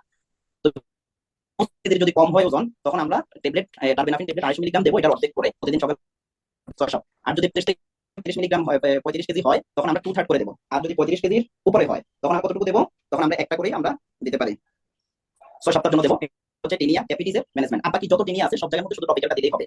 তাহলে এই নোটটা মনে রাখবেন, টেনিয়া ক্যাপিটিস নিয়ে যদি আসে পেশেন্ট, টেনিয়া ক্যাপিটিস মানে 3-4 বছর আগে খুব একটা হয় না, রেয়ারলি, একবারে খুবই কম। হ্যাঁ, আর 4 বছর পরে বেশি হয়। তাহলে যদি আসে টেনিয়া ক্যাপিটিস নিয়ে, আমি টপিক্যাল সিস্টেমিক দুইটাই দিবেন। সিস্টেমিকে টার্বেনাফিন দিবেন, ফ্লুকোনাজল রেসপন্স করে 45%, টার্বেনাফিন দেন 85%, সেজন্য টার্বেনাফিনটা দিবেন। এখন আসেন কেরিয়ন। কেরিয়ন হচ্ছে টিনিয়া ক্যাপিটিসটা যখন ইনফেকশন হয়ে যায় টিনিয়া ক্যাপিটিসের মধ্যে, এই যে দেখেন টিনিয়া ক্যাপিটিস মাথার মধ্যে তার টিনিয়া হয়েছিল, চুল পড়ে যাচ্ছে একটা নির্দিষ্ট জায়গার মধ্যে, হেয়ার লস, এরপর এই জায়গার মধ্যে ইনফেকশন হয়ে গেল, ফাঙ্গাল ইনফেকশন হলো, মানে একটা সুপার ইনফেকশন হয়, পাস্টিউল ফর্মেশন হয়ে গেছে। তো তখন এটাকে বলা হয় ইনফেক্টেড টিনিয়া ক্যাপিটিস। তাহলে ইনফেক্টেড টিনিয়া ক্যাপিটিসের নাম হচ্ছে কেরিয়ন। তাহলে কেরিয়ন মানে ইনফেক্টেড টিনিয়া ক্যাপিটিস। তো টিনিয়া ক্যাপিটিসের মধ্যে অবশ্যই আমার টপিক্যাল সিস্টেমিক দুইটাই লাগবে। অ্যান্টিবায়োটিক্সের রোলটা প্লাস মাইনাস, কেউ বলছে 7 দিনের জন্য অ্যান্টিবায়োটিক্সটা দিতে হবে যাতে করে কোনো সেকেন্ডারি সুপার ইনফেকশন থাকে সেটা প্রিভেন্ট করে, অথবা ব্যাকটেরিয়াম টিমটা দৈনিক একবার করে 7 দিন দিবে যদি অনেক বেশি পরিমাণ পাসফর্ম হয়ে যায়। হ্যাঁ, আর বাকি ট্রিটমেন্টটা সবার একই, সেটা হচ্ছে আমার টার্বেনাফিন ওয়ান্স ডেইলি ফর 6 উইক। আমার টার্বেনাফিনের ডোজ মনে রাখবেন 25 কম হলে অর্ধেক করে, যেহেতু টার্বেনাফিনটা 250 মিলিগ্রাম পাওয়া যায়। আর 25 কেজি, তাহলে 10 কেজি হলে কতটুকু পাবে? অর্ধেক। 15 কেজি হলে অর্ধেক। আর 25 কেজি কম হলে অর্ধেক, লেস দেন 25 কেজি অর্ধেক। আর 25 থেকে 35 যদি হয় তখন আমরা 2/3 দেবো, 2/3। আর যদি এর বেশি হয় তখন আমরা ফুল ট্যাবলেটটা দেবো 35 কেজির উপরে হলে। আর flucloxacillin in case of secondary bacterial infection suspected, তো সেখানে 7 দিনের জন্য ফ্লুক্লোজাসিন প্লাস ব্যাকটেরিয়ালটা আপনি দিতে পারেন প্লাস মাইনাস। তাহলে এটা গেল আমাদের ক্যারিয়নের ম্যানেজমেন্টটা। মোটামুটি আজকের আলোচনা এতটুকুই ছিল। আমরা 11-12টা টপিক আলোচনা করছি, আরো অনেকগুলো টপিক আছে, ইনশাআল্লাহ সবগুলো আলোচনা হবে।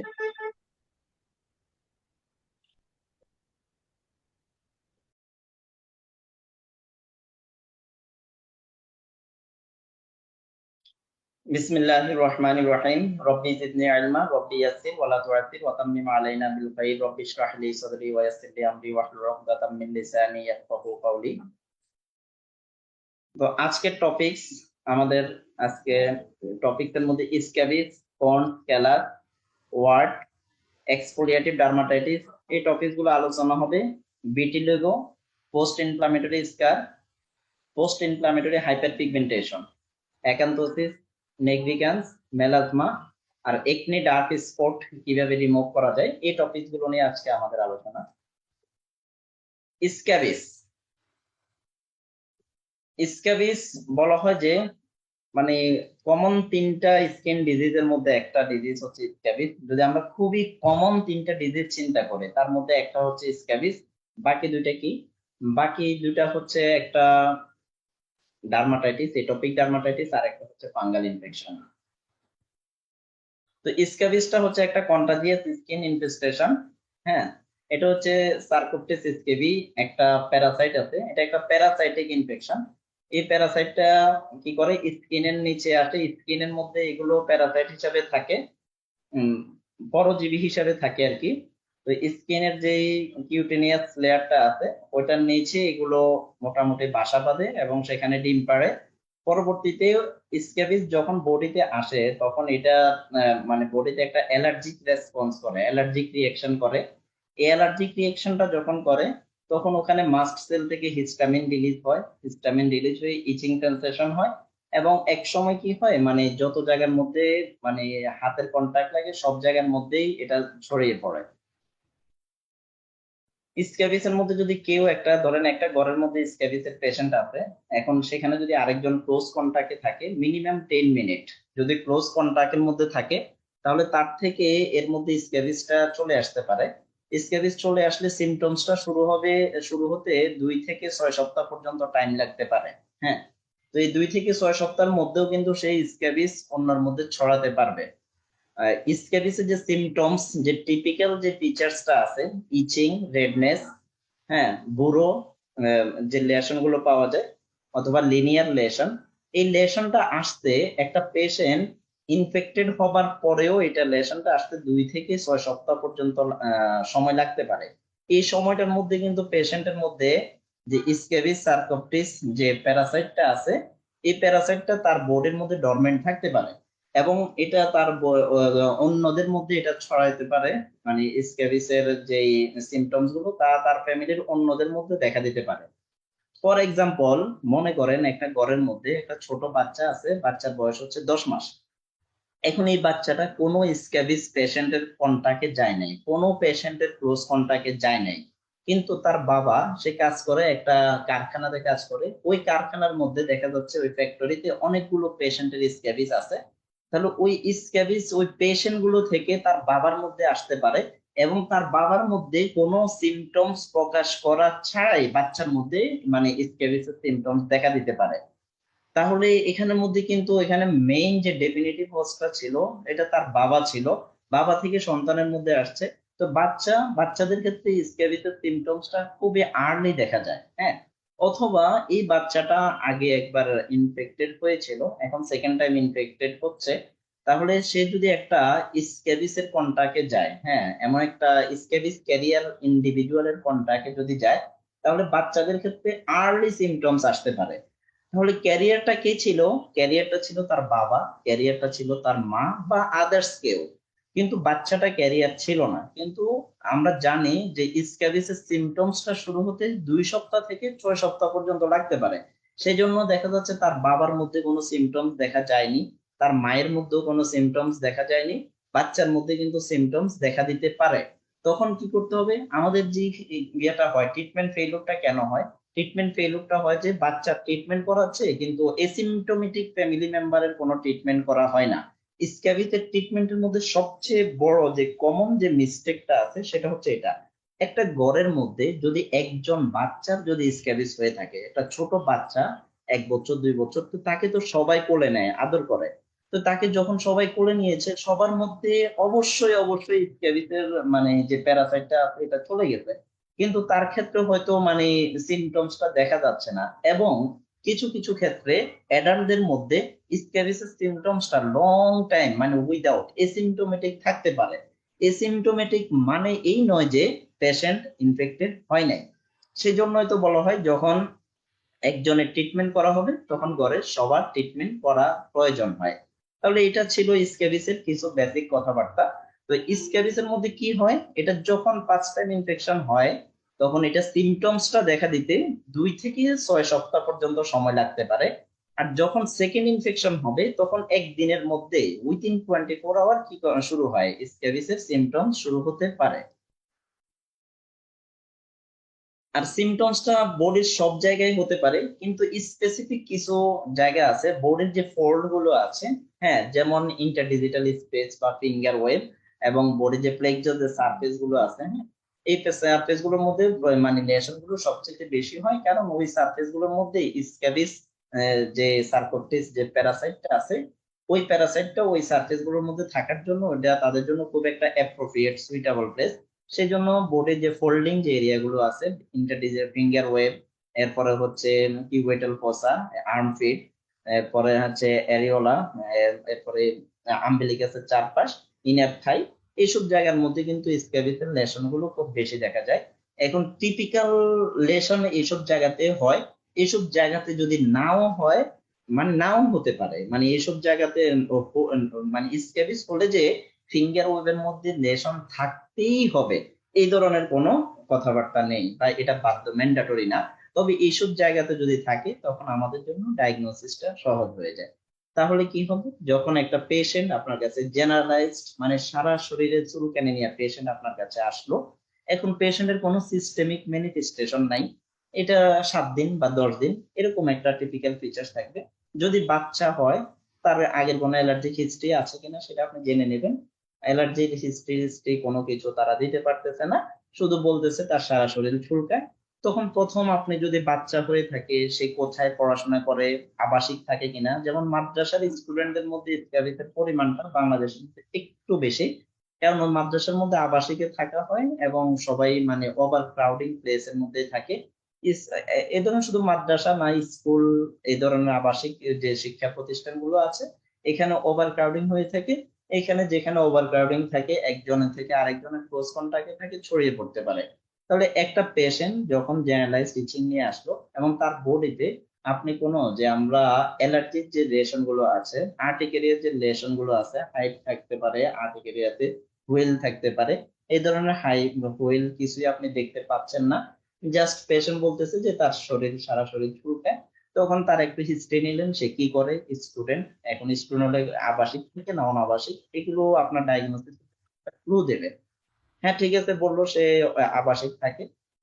তখন আপনার স্কেবিসের মধ্যে মানে চুলকানির পরে মানে আপনি তো লেসন গুলো দেখবেন কোথায় কোথায় আছে, সবগুলো দেখবেন, দেখার পরে একটা প্রশ্ন করবেন যে কখন চুলকানিটা বাড়ে, কি রাতে চুলকানিটা কমে কিনা। প্রশ্নটা এভাবে করবেন।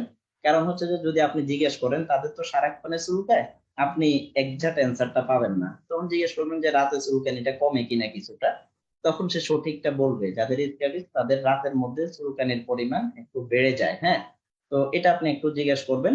এরপরে মোটামুটি যদি বলে রাতে বেড়ে যায়, জেনারেলাইজড ইচিং, হ্যাঁ সেখানের মধ্যে তার কোনো সিস্টেমিক কোনো ডিজিজ নাই, বাচ্চা হেলদি, সবকিছু ঠিক আছে, এখন চুলকানির হিস্ট্রির মধ্যে বলতেছে রাতে বেড়ে যায়, তাহলে আপনার এই মোটামুটি সাসপেক্টেড ডায়াগনোসিস স্ক্যাবিস হবে। সেটা আরেকটু ক্লিয়ারলি তাকে পরীক্ষা করে আপনি চিনতে পারবেন, বুঝতে পারবেন। কিন্তু রাতে যদি বাড়ে, সেটা আপনার ডায়াগনোসিসের জন্য একটা পয়েন্ট হয়ে গেল। তাহলে স্ক্যাবিসের পেশেন্টের মধ্যে সে কি করে, মানে পড়াশোনা করে কিনা, ওভার ক্রাউডিং প্লেসে থাকে কিনা, এটা জিজ্ঞেস করার পরে বাচ্চার চুলকানিটা কখন বাড়ে, রাতে বাড়ে। পরে যে প্রশ্নটা আসবে যে ফ্যামিলির আর কারো আছে কিনা, যে শুধু কি এটা আপনারই আছে, বা তোমার ফ্যামিলির আর কারো আছে কিনা, বাবা মা এদের থেকে হিস্ট্রিটা নেবেন। তো তাদের মধ্যে কারো কারো এটা থাকতে পারে, ফ্যামিলি মেম্বারে কারো থাকতে পারে। অথবা যদি সে পড়াশোনা করে, মাদ্রাসায় পড়ে, যে তোমার বন্ধু বান্ধব কারো এটা আছে কিনা, সেটা একটু জিজ্ঞেস করবেন। জিজ্ঞেস করলে মোটামুটি তার থেকে একটা হিস্ট্রি পেয়ে যাবেন। যে আবাসিক থেকে বলবে যে আমাদের ক্লাসে সবারই এমন সমস্যা, বোর্ডিং যারা বোর্ডিং এ থাকে বলবে বোর্ডিং সবার একই সমস্যা আছে, তখন আপনার জন্য ডায়াগনোসিস করা আরো সহজ হয়ে যাবে। তো স্ক্যাবিসের কারণ কি? স্ক্যাবিস একটা, যে আমরা একটা প্যারাসাইটের কথা বললাম, এটা আমরা সবাই জানি, সার্কোপ্টেস স্ক্যাবিস বা হোমিনিস, এই প্যারাসাইটটা হয়। এটা প্যারাসাইট গুলো কি করে, এগুলো স্কিনের ভিতরে বসবাস করে এবং সেখানে ডিম পাড়ে। আর যখন একটা বিষয় মনে রাখবেন যে স্ক্যাবিস এটা যেহেতু প্যারাসাইট, এটা হোস্ট ছাড়া এটা বাঁচতে পারে না। তো হোস্ট ছাড়া, এটা হোস্ট থেকে এটা ফুড, তার যে নিউট্রিশনটা দরকার, যেহেতু এটা প্যারাসাইট, এটার মধ্যে সেল আছে, তার জন্য সেল থেকে তার নিউট্রিশন লাগবে, তার ফুড লাগবে, সে এটা মানুষের শরীর থেকে সংগ্রহ করে। তো এই মোটামুটি জামা কাপড়ের মধ্যে যদি এগুলো থাকে, শুধুমাত্র জামা কাপড়ের মধ্যে, তাহলে 7 দিনের বেশি এগুলো বাঁচতে পারে না, 7 দিন পরে এগুলো এমনিতেই মারা যায়। সেজন্য যদি মানে যেখানে স্ক্যাবিস আছে কোনো জামা কাপড় যদি ধোয়া সম্ভব না হয়, আমরা যে বলি ট্রিটমেন্ট অফ ক্লথিং, যে treatment of patient, treatment of family member স্ক্যাবিসের মধ্যে, আর হচ্ছে যে হাউসহোল্ড যে জামা কাপড় আছে ওইগুলো ট্রিটমেন্ট করতে হবে। তো ওইটা যদি সব ধোয়া সম্ভব না হয়, তাহলে ওইটা 7 দিনের জন্য এমন একটা জায়গায় একটা বক্সে ঢুকে রাখবেন, 7 দিন পরে বের করলেন, তাহলে যে স্ক্যাবিসের যে প্যারাসাইট গুলো আছে এগুলো এমনিতেই মারা পড়বে। স্ক্যাবিস কিভাবে ট্রান্সমিশন হয়? এটা মোটামুটি relatively long period, at least 10 minute যদি ক্লোজ কন্টাক্টের মধ্যে থাকে, তাহলে এটা ট্রান্সমিট হতে পারে। হ্যাঁ, husband wife during intercourse spread of the disease may occur even if the person does not develop symptom. পেশেন্টের যদি সিম্পটমস ডেভেলপ না করে, asymptomatic patient also can spread scabies. মানে পেশেন্টের কোনো সিম্পটমস নাই, তারপরেও সে কিন্তু আরেকজনের মধ্যে এটা সিম্পটমসটা ট্রান্সমিট, মানে স্ক্যাবিসটা ট্রান্সমিট করতে পারবে। তো কোথায় কোথায় থাকে ক্রাউডেড লিভিং কন্ডিশন, হ্যাঁ, এরপরে যে বাচ্চাদের যে চাইল্ড কেয়ার গুলো আছে, গ্রুপ হোম, প্রিজন, এইসব জায়গার মধ্যে স্ক্যাবিসের চান্স বেড়ে যায়। যারা কমন ওয়াটার বাথ ব্যবহার করে সেখানেও চান্স বেশি। সিমটমস, স্ক্যাবিসের মধ্যে কি কি সিমটমস থাকে? একটাই যদি আমরা প্রিডোমিনেন্ট সিমটমস বলি, সেটা হচ্ছে ইচিং। ইচিংটা ওপেন, মানে এটা সবচেয়ে বেড়ে যায়, রাত্রে বেড়ে যায়। হ্যাঁ, আর এখানের মধ্যে কি থাকে, সাইনের মধ্যে কি আমরা পেশেন্টের মধ্যে কি দেখবো? পেশেন্টের মধ্যে এখানের মধ্যে মোটামুটি একটা টানেল শেপ, একটা টিনি ব্লিস্টার, মানে চুলকাতে চুলকাতে ওখানে মোটামুটি একটা লেশন তৈরি হয়। তো লেশন গুলোকে বুড়ো লেশন বলা হয়, টানেল শেপ লেশন থাকে, মানে মনে হবে যে স্কিনের নিচে দিয়ে কিছু হেঁটে যাচ্ছে। তো এগুলো সব জায়গায় পাওয়া যায় না। আমরা একটা জিনিস মনে রাখবো যে যত ধরনের লেশনে আছে, জেনারেলাইজড ইচিং, পেশেন্ট জেনারেলাইজড ইচিং নিয়ে আসলো, সেখানে আমরা হিস্ট্রি দিয়ে ডায়াগনোসিসে যাবো যে বুড়ো অথবা লিনিয়ার যে লেশনটা আছে, এটা যদি মোটামুটি একবারে খুব সুন্দর, মানে ফর্সা যারা, তাদের ক্ষেত্রে বোঝা যায়, বা ডার্ক স্কিন যারা, তাদের ক্ষেত্রে বোঝা যায় না।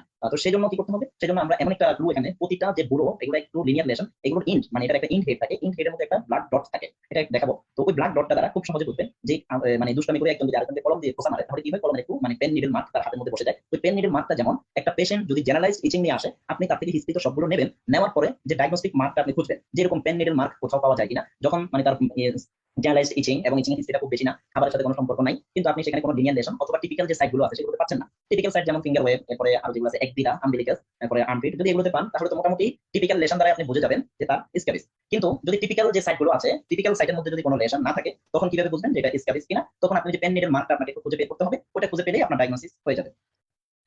তো স্ক্যাবিস সবচেয়ে কোথায় কমনলি পাওয়া যায়? Between the finger and toes, armpit, এরপরে রিস্ট, এলবো, ফিট, চেস্ট, মোটামুটি সারা বডিতে থাকতে পারে। গ্রোইন এরিয়াতে থাকতে পারে, জেনিটাল এরিয়াতে থাকতে পারে, নিপলে থাকতে পারে।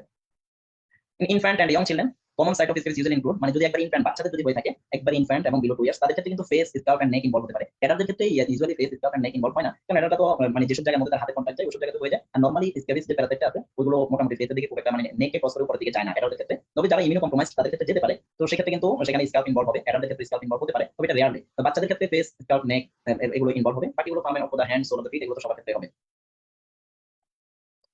ক্লিনিক্যাল ফিচার্স আমরা আলোচনা করেছি। তো এখানের মধ্যে কি থাকতে পারে? ইচিং, ইচিংটা রাতে বেড়ে যায়, ফ্যামিলি মেম্বার এফেক্টেড হতে পারে, ফ্যামিলি মেম্বার এফেক্টেড হয়ে এসিম্পটোমেটিক ভাবে পড়ে থাকতে পারে। এখানে বুড়ো দেখা যাবে, তো বুড়োটা আমরা সব জায়গায় বোঝা যায় না, জাস্ট শেষ লাইনটা বুড়ো, maybe dot, dotted line, curve or curve line, এটা ডট ডট ডট একটা মানে কলম দ্বারা কিছু, আমরা যেমন কালো কালো দাগ হয়েছে, এরকম একটা দাগ দিয়ে আপনি বুড়োটা খুঁজে বের করবেন। এই যে এখানের মধ্যে আমরা দেখি, এখানে যে লিনিয়ার বুড়োটা এখানে বোঝা যাচ্ছে, এই লেশনের মধ্যে দেখাচ্ছি।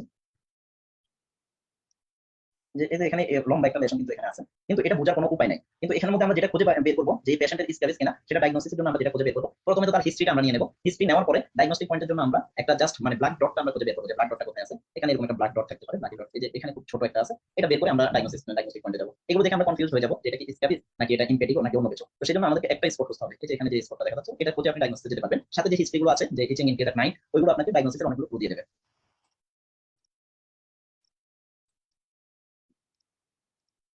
এই পেশেন্টের মধ্যে এখানের মধ্যে অনেকগুলো দেখা যাচ্ছে, এই যে ছোট ছোট যে black dot spot, pen needle mark, এই যে এই লেশনগুলো দ্বারা বোঝা যাচ্ছে না যে এটা কি আমাদের যে পম্পলিক্স আছে মানে ডিহাইড্রোটিক একজিমা। ডিহাইড্রোটিক একজিমার মধ্যে কি হয়, হাতের মধ্যে ব্লিস্টার ফর্মেশন হয়, সিরিয়ালি ইচিং থাকে। তাহলে এটা কি ডিহাইড্রোটিক একজিমা নাকি এটা স্ক্যাবিস, এটার জন্য ডায়াগনোসিসের জন্য এখানে টিপিক্যাল সাইটগুলো ইনভলভ আছে, কিন্তু টিপিক্যাল সাইটগুলো এসব সাইটগুলো ডিহাইড্রোটিক একজিমার মধ্যে ইনভলভ হতে পারে। এখানে আপনাকে ডায়াগনস্টিক পয়েন্টের জন্য এই যে ছোট ছোট যে ব্ল্যাক ডটগুলো দেখা যাচ্ছে ওইগুলো দ্বারা আপনার ডায়াগনোসিস দিতে হবে।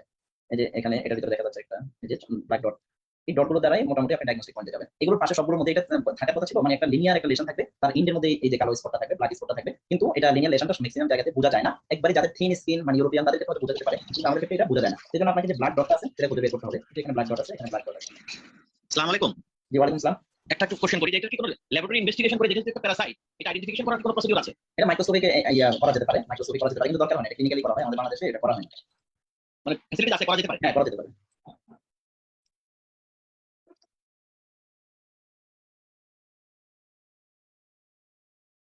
এই যে এখানের মধ্যে ব্ল্যাক ডটগুলো আমাদের স্কেবিসে যাতে কোনো কনফিউজ করি না হয়, যে লিনিয়ার লেশন কোন সাইডে বুঝতে হবে, সবকিছু বুঝে যান, মানে বুঝে যেতে হবে। মনে রাখতে হবে যে আমি ব্ল্যাক ডটটা 100 জনের মধ্যে 99 জনের মধ্যেই থাকবে। কদাচিৎ একজনের মধ্যে মিস গেলেও আপনাকে বুঝে নিতে হবে যে আপনি খুঁজে পান নাই, অর্থাৎ তার ব্ল্যাক ডার্ক স্কিন সেজন্য খুঁজে পান নাই। এই কারণে সে যেখানে বলবে আপনি তার ব্যাক ট্রাঙ্ক চেস্ট সব জায়গায় খুঁজে দেখবেন যে যখন জেনারেলাইজ টিচিং এ আসবে তখন এরকম ব্ল্যাক ডট স্পটগুলো থাকে।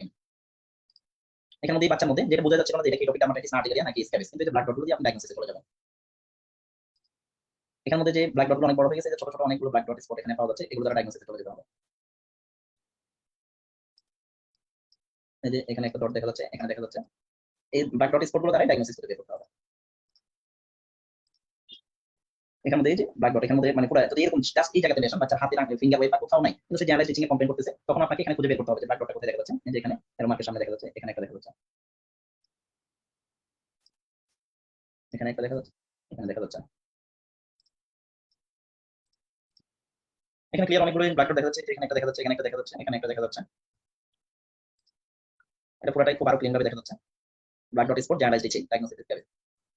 এখন আমরা আসি ম্যানেজমেন্ট অফ স্ক্যাবিস, কিভাবে ম্যানেজমেন্ট করব আমরা। এখানে কয়েকটা জিনিস ট্রিটমেন্ট করতে হবে, পেশেন্টের ট্রিটমেন্ট করতে হবে, হাউস হোল্ড ইন্ডিভিজুয়াল ট্রিটমেন্ট করতে হবে, আর যে জামা কাপড় আছে সেগুলো ট্রিটমেন্ট করতে হবে বেড সহকারে। তো এটাতে কিছু জেনারেল মেথড স্ক্যাবিস ট্রিটমেন্টের মধ্যে আপনি যদি শুধু ওষুধ লিখে দেন এটা কাজ হবে না, আপনাকে তাকে রিটেন এন্ড ভার্বাল কাউন্সেলিং দুইটাই করতে হবে। রিটেন অ্যাডভাইস দিতে হবে এবং ভার্বাল অ্যাডভাইস তাকে দিতে হবে, সবকিছু বলে দিতে হবে, নাহলে কিন্তু পেশেন্টের মানে এটা ভালো হবে না।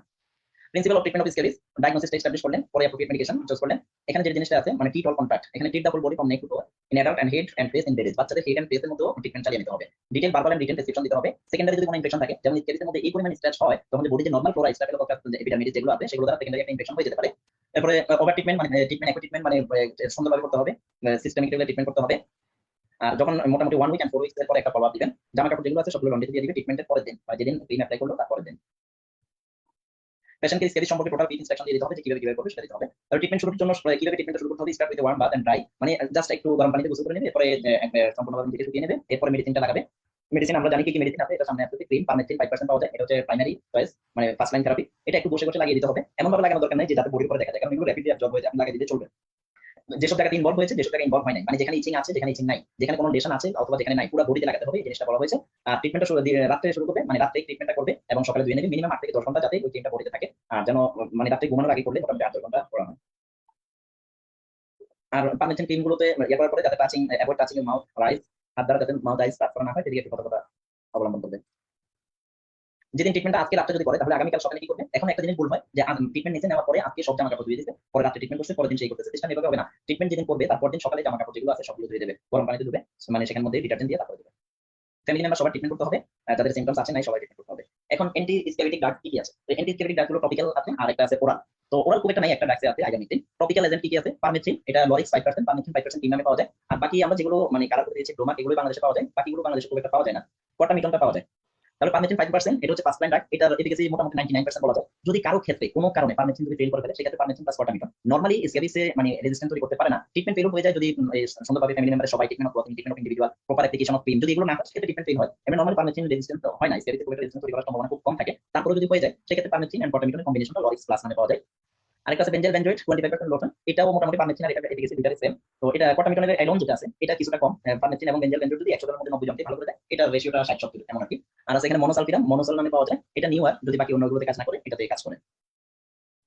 আর 6% সালফার আছে, এটা হচ্ছে একবারই বাংলাদেশে এটা পাওয়া যায় না, অন্য দেশে পাওয়া যায় এটা। এটা হচ্ছে ইনফ্যান্ট বিলো 2 মান্থ, 2 মাসের নিচের বাচ্চাদের যদি স্ক্যাবিস হয় তখন তাদের ক্ষেত্রে পারমেথ্রিন এন্ড আদার্স যেগুলো আছে সেগুলো দিতে নিষেধ করা হয়েছে, তাদের ক্ষেত্রে 6% সালফারটা দিতে হবে। এন্ড যদি বাংলাদেশে পাওয়া যায় না সেজন্য পারমেথ্রিনটাই দিতে হবে, তবে একটু প্রিকশন মেইনটেইন করে দিবে। ওরাল কি পাওয়া যায়? ওরাল আইভারমেকটিন পাওয়া যায়। আইভারমেকটিন যদি 15 কেজি নিতে বাচ্চাদেরকে দেওয়া যাবে না, 15 কেজির উপরে যাদের তাদেরকে দিবে 0.2 মিলিগ্রাম পার কেজি। যখন টপিক্যালি কাজ হবে না, টপিক্যাল সবগুলো করলো, ফ্যামিলি মেম্বারের সবাই ট্রিটমেন্ট করা হলো, এবার treatment of dressing, treatment of individual সবকিছু করার পরেও যদি ভালো না হয় তখন সেক্ষেত্রে ওরালের মধ্যে যাবে। ওরাল ইনিশিয়ালি যাওয়ার কোনো দরকার নাই। তো ওরাল হচ্ছে সব ট্রিটমেন্ট করার পরে যদি না দেয় সেক্ষেত্রে আইভারমেকটিন দিবে। তো আইভারমেকটিন হচ্ছে অ্যাডাল্টের ডোজ 1 মিলিগ্রাম ফর অ্যাডাল্ট, আর মানে বাচ্চাদের ডোজ হচ্ছে 15 কেজির নিচে হলে, নিচে দিবে না, 15 কেজি হলে উপরের দিকে। 15 কেজি হলে 0.2 মিলিগ্রাম পার কেজি, তার মানে একটা ট্যাবলেট থাকে 6 মিলিগ্রাম। 15 কেজি হলে তাহলে সে পাবে কত? অর্ধেক পাবে, একটা ট্যাবলেটের অর্ধেক পাবে। এখানে আমরা একটা সিনারিও দেখি। Safwana here baby came general itching in the night, picture of patient given below. এই যে এটা সাফওয়ানার একটা পিকচার দেওয়া হলো, যে সে জেনারেল ইচিং নিয়ে আসলো। তাহলে আমরা এখানের মধ্যে অনেকগুলো ব্লাড ডট স্পট দেখতে পাচ্ছি। এই যে এখানে এদিকে একটা ব্লাড ডট স্পট দেখা যাচ্ছে, এই যে হাতের মধ্যে একটা ব্লাড ডট স্পট দেখা যাচ্ছে। এটা তো আপনি মানে তার হিস্ট্রি শুনে ইন কেসে স্যার ফাইন দ্বারা বুঝে যাবেন। তারপর যদি আপনি খুঁজতে চান কিন্তু ব্লাড ডটটা আপনি পেয়ে যাবেন। স্যার যারা হচ্ছে মানে ব্ল্যাক স্কিন আর কি, তাদের ক্ষেত্রে কি ব্ল্যাক ডটটা বোঝা যাবে স্যার? হ্যাঁ, ওটা বোঝা যাবে। ওটা আপনি জাস্ট ব্ল্যাক স্কিনের মধ্যে ডার্ক স্কিন তখন একটু ক্লোজ আইতে আপনাকে দেখতে হবে, সেখানের মধ্যে রিলেশনটা বোঝা যাবে, খুব ছোটভাবে বোঝা যাবে। এটা ডার্ক স্কিনের কয়েকটা ছবি আমি দিয়ে দেবো, বোঝা আর যাবে। স্যার ইনফেক্টেড স্ক্যাবিস এর কয়েকটা পিকচার যদি স্যার একটু দেখান। ইনফেক্টেড আছে, একটু ওয়েট করেন।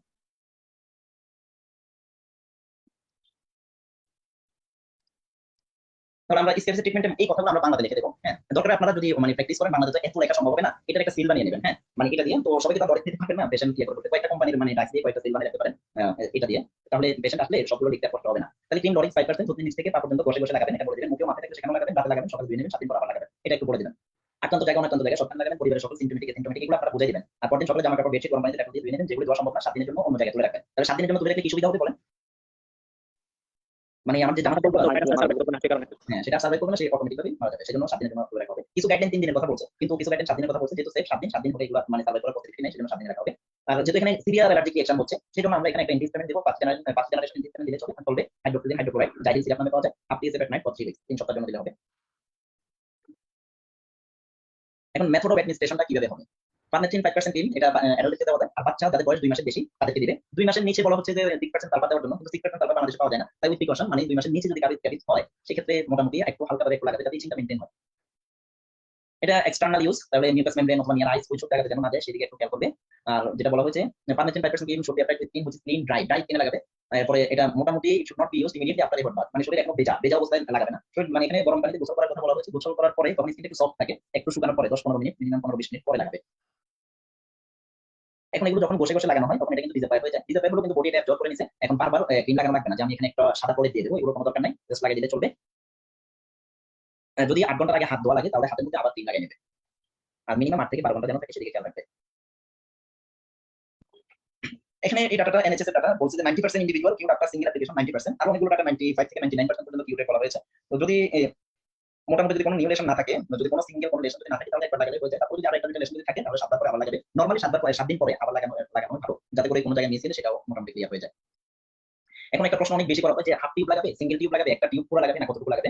তো এটা আমরা এটা দেখি, এটা ইউকের একটা গাইডলাইন মধ্যে বলা আছে যে অ্যাডাল্টস এন্ডারলি চিলড্রেন ওভার 12 ইয়ার, 12 বছরের উপরে যারা আছে তারা নরমালি একটা টিউবের মধ্যে 30 গ্রাম থাকে। হ্যাঁ, তো 30 গ্রামের একটা টিউব লাগাবে। তো তার যদি বডি সারফেস এরিয়া আরো বেশি থাকে তাহলে সে দুইটা টিউব লাগাবে, দুইটা টিউব পর্যন্ত লাগানো যেতে পারে, দুইটা টিউবে হয়ে যাবে, মানে 60 গ্রামে হয়ে যায়।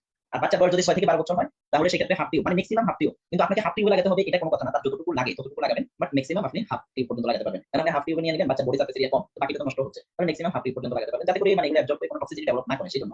আর চিলড্রেন যদি মানে 1 to 5 ইয়ার তাদের ক্ষেত্রে মানে কোয়ার্টার অফ এ টিউব, তাদের ক্ষেত্রে 4 ভাগের 1 ভাগ। সহজ কথা, তার যতটুকু লাগে আপনি ততটুকু লাগাবেন। 2 মাস থেকে 1 বছরের বাচ্চাদের তাদের দেখা গেছে আপনি হালকা একটু হাতের তালুতে একটু নিলেই কিন্তু পুরো শরীরে লাগিয়ে দিতে পারবেন। তাদের ক্ষেত্রে মানে 8 ভাগের 1 ভাগ লাগাতে বলা হয়েছে। 2 মাসের বেবিগুলো 2 মাস থেকে 1 বছর 8 ভাগের 1 ভাগ, 1 to 5 ইয়ার সেখানে হচ্ছে কোয়ার্টার অফ টিউব, 6 থেকে 12 বছর সেখানে হাফ টিউব। আপনি এতটুকু বলে দেবেন যে যতটুকু লাগে ততটুকু লাগাবেন, এত কাউন্ট করে ক্লিয়ার করে এতটুকু কেউ মনে রাখতে পারবে না। তাহলে স্ক্যাবিসের first line drug of choice permethrin, 99% এটাতে রেসপন্স করবে। যদি না করে তাহলে আপনি বেঞ্জল বেনজয়েট যেতে পারেন।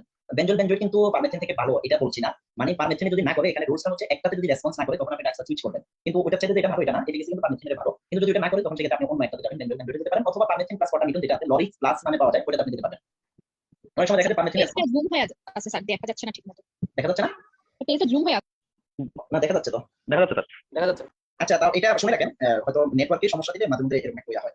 পিডিএফ দিয়ে দেবো তো তখন পাবেন। তাহলে আমাদের স্ক্যাবিস এখানে যেটা বলছি first line drug of choice হচ্ছে মানে পারমেথ্রিন। তো first line drug of choice যদি পারমেথ্রিন হয়ে থাকে ওটা কাজ না করলে আরেকটা যাওয়া যেতে পারে। আর ওটাও যদি কাজ না করে তখন কাজ করবে মানে করবে না, যেমন না পেশেন্টের মানে হাউস হোল্ড ফ্যামিলি মেম্বার আদার সবাই ট্রিটমেন্ট নিয়েছি কিনা সেটা একটু দেখতে হবে। আর সবার পারমেথ্রিন কাজ না করলে ওটার সাথে কোয়াটামিথন দুইটা কম্বিনেশন দিয়ে দেবেন। ওতে কাজ না করলে তখন ওরাল আইভারমেকটিনে চলে যাবে। ওরাল আইভারমেকটিনের ডোজ 15 কেজির উপরে বাচ্চাদেরকে দিবেন। তো কয়টা ডোজ দেওয়া যায়? অনেকগুলো গাইডলাইন বলে হচ্ছে যে মানে দুইটা একটা single dose, one single dose দেনা। বাট এটা যাতে যেহেতু অনেকগুলো ক্রিম ব্যবহার করতে কাজ হয় না, তাই এটা টোটালি ভাবে যাতে রিকারেন্স না হয় কমপ্লিটলি 5টা ডোজ, 3 থেকে 5টা ডোজ দেওয়া যেতে পারে, ম্যাক্সিমাম 5টা ডোজ দিলেই হয়। তো 15 কেজি হলে সে 3 মিলিগ্রাম পাবে। 3 মিলিগ্রাম মানে একটা ট্যাবলেটে 6 মিলিগ্রাম থাকে, তার অর্ধেক পাবে। তাহলে 5টা ডোজ কবে কবে দিবি? Day 1, day 2, 8, 9, 15। প্রথম দিন একটা, দ্বিতীয় দিন একটা, অষ্টম দিন, নবম দিন এবং 15তম দিন। এটাদের ক্ষেত্রে 12 মিলিগ্রাম করে পাবে, কিন্তু ডেটা এমন হবে ডে 1, 2, 8, 9 and 10। আচ্ছা, এখানে আমরা সাফওয়ানের আগে থেকে দেখলাম যে Safwana 3 years old baby suffering from scabies, topical permethrin, benzoyl এগুলো কোনোটাই কাজ করে নাই। তাহলে তার জন্য আমরা প্রেসক্রিপশন লিখব, কিভাবে লিখব? সেক্ষেত্রে আমরা যে লরিক্স প্লাসটা লিখলাম, এটার জি মানে বিষয়গুলো আছে সবগুলো আমরা লিখলাম। এরপর ট্যাবলেট 6 মিলিগ্রামটা আমরা 6 মিলিগ্রাম করে দেবো, আমরা হাফ মিলিগ্রাম করে দেবো। হাফ ট্যাবলেট করে day 1, day 2, day 8, 9 and 15।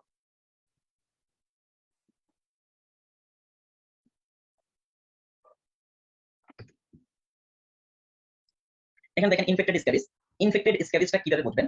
Infected স্ক্যাবিসটা বোঝার উপায় হচ্ছে এখানে যে স্ক্যাবিসের যে টিপিক্যাল যে ফিচারগুলো আছে সবগুলো থাকবে। ইচিং থাকবে, ইনকেস এট নাইট রাত্রে ইচিং বেড়ে যায় সেটাও থাকবে। যে ব্ল্যাক স্পট গুলো দেখেন এখানে ক্লিয়ারলি বোঝা যাচ্ছে, এখানে মানে গেট বোঝা যাচ্ছে, অনেকগুলো বোঝা যাচ্ছে, সবগুলোই থাকবে। তাহলে আমরা ইনফেক্টেড স্ক্যাবিস কখন বলবো সেটা একটু জানাটা ইম্পর্টেন্ট। এই যে এখানে ব্ল্যাক স্পটটা দেখা যাচ্ছে, এখন ব্ল্যাক স্পটের সাথে এখানে কি দেখা যাচ্ছে? এখানে কিছু পাথ ফর্মিং লেশন দেখা যাচ্ছে। ইনফেক্টেড আমরা তখনই বলবো যখন আমরা দেখবো যে সেখানে কিছু মানে পাস্টিউল ডেভেলপ করছে, অথবা সেখানে পাস্টিউল যখন ডেভেলপ করবে তখন সেখানে আমরা সেগুলোকে ইনফেক্টেড স্ক্যাবিস বলবো। মানে একটা স্ক্যাবিসের পেশেন্ট তার যে সাইট অফ লেশন এগুলো আশেপাশে অনেকগুলো লেশন কি হয়ে গেছে, পাস ফর্মেশন হয়েছে, যেটাকে আমরা পাস্টিউল বলি। এই যে এখানে একটা পাস্টিউল দেখা যাচ্ছে, এখানে পাস্টিউল দেখা যাচ্ছে, এখানে পাস্টিউল দেখা যাচ্ছে। তাতে পেশেন্টের আগে তো শুধু ইচিং ছিল কমপ্লেইনটা, এখন এই পেশেন্টের ইচিং এর সাথে সাথে পেইনের কমপ্লেইন করবে, যে তার পেইন হচ্ছে, যার ফিঙ্গারের মধ্যে আছে ফিঙ্গার ওয়েভের মধ্যে বলবে পেইন হচ্ছে, হাত নাড়াচাড়া করতে পেইন লাগে, পাস্টিউল ফর্মেশন হলে পেইন হতে পারে, সাথে ফিভার চলে আসতে পারে। নরমালি স্ক্যাবিসের মধ্যে ফিভার থাকে না, কিন্তু যখন সেকেন্ডারি ইনফেকশন হয়, যে কোনো মানে ব্যাকটেরিয়াল ইনফেকশন হয়, সেক্ষেত্রে বাচ্চা ফিভার আসতে পারে রেয়ারলি, কিন্তু বাচ্চার এখানে পেইন থাকবে, ইচিং এর সাথে পেইন থাকবে এবং পাস্টিউল থাকবে। তখন ইচিং প্লাস পেইন পাস্টিউল সবগুলো থাকবে, ইনফেক্টেড স্ক্যাবিস যেটা আপনি ডায়াগনোস করলেন। এখানে মধ্যে দেখলে বোঝা যাচ্ছে যে তার হাতের মধ্যে টিপিক্যাল যে লেশনগুলো সবগুলো ছিল সবগুলো আছে, পেশেন্টের মানে পেইন হচ্ছে এবং পারফর্মিং অনেকগুলো পাস্টিউল আছে, ইনফেক্টেড স্ক্যাবিস। এখানে মধ্যে যে পারফর্মিং দেখা যাচ্ছে অনেকগুলো, এটা তো একবারে কাস্টেড স্ক্যাবিস, অনেক বেশি পরিমাণ হয়ে গেছে। তাহলে ইনফেক্টেড স্ক্যাবিস ট্রিটমেন্টটা কি হবে? ট্রিটমেন্ট অফ স্ক্যাবিস করবেন, সাথে টপিক্যাল এন্ড সিস্টেমিক অ্যান্টিবায়োটিক শুরু করবেন। টপিক্যাল সিস্টেমিক আপনি 2 ডোজ দিলেন, ওটা বাচ্চাদের যে ডোজ আসে সেই ডোজ দিলেন। আমরা তাপ 1 ক্ষেত্রে চিন্তা করতে দিই, তাপ 1 15 কেজি, তো 15 কেজিতে তাকে 2 চামচ করে দিলেই হবে। হ্যাঁ, যদি আমরা প্রতি পার কেজিতে 12.5 12.5 মিলিগ্রাম থেকে নিয়ে 25 মিলিগ্রাম পর্যন্ত দেওয়া যায়, তো হিসাব করে 2 চামচ করে সাথে দিলে হবে। আর সাথে ব্যাকটোসিন একটা অয়েন্টমেন্ট দিয়ে দিবেন। তাহলে স্ক্যাবিসের ট্রিটমেন্টটা তো দিয়ে দিলেন, 6 আওয়ারলি হবে বিডিনা ফ্লুক্লোজ তো অলওয়েজ 6 আওয়ারলি। তাহলে আমরা ফ্লুক্লোজ 4 বার করে 7 দিন দিলাম, আর ব্যাকটোসিন অয়েন্টমেন্টটা দেওয়া হবে। ইনফেক্টেড স্ক্যাবিসের ট্রিটমেন্ট, স্ক্যাবিস তো ভালো হয়ে যাবে, আর সাথে একটা ওই এখানে তো অ্যান্টিহিস্টামিন মানে স্ক্যাবিসের ট্রিটমেন্ট সাথে আমরা এটা করব।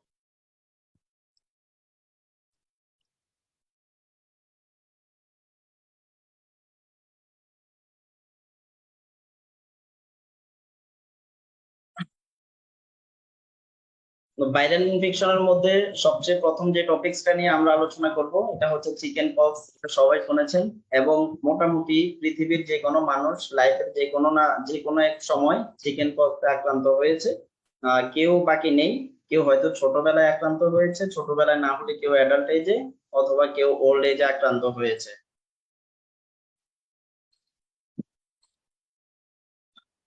তো চিকেন পক্স এর অ্যাকচুয়ালি এজেন্টটা কি? চিকেন পক্স মোটামুটি হার্পিস ভাইরাস দ্বারা হয়ে থাকে। এটা হার্পিস ভাইরাস গ্রুপের একটা virus. Human only affected person হচ্ছে হিউম্যান। আর যে ভাইরাসটা আছে, যে হার্পিস ভাইরাস, এখানে যে চিকেন পক্স এর যে ভাইরাসটা আছে এটা ডিএনএ ভাইরাস। একটা ভাইরাস দ্বারা যদি ভাইরাসের কন্টাক্টে যদি যাওয়া হয়, হার্পিস ভাইরাসের যদি কন্টাক্টে যাওয়া হয়, অথবা কেউ আক্রান্ত হয়েছে চিকেন পক্সে আক্রান্ত হয়েছে, মূলত এটা ব্যারিসেলা জোস্টার ভাইরাস দ্বারা হয়ে থাকে আর কি। সাপোজ ব্যারিসেলা জোস্টার ভাইরাসে কেউ আক্রান্ত হয়েছে, ওই আক্রান্ত ব্যক্তির সংস্পর্শে যদি কেউ কখনোই ওটা দ্বারা আক্রান্ত হয় নাই এমন কেউ যদি তার পাশে যায় এবং তার কন্টাক্টে যায়, তাহলে তার 14 থেকে 16 দিনের মধ্যে, মানে সর্বোচ্চ 2 উইকস এর মধ্যে সেও আক্রান্ত হবে।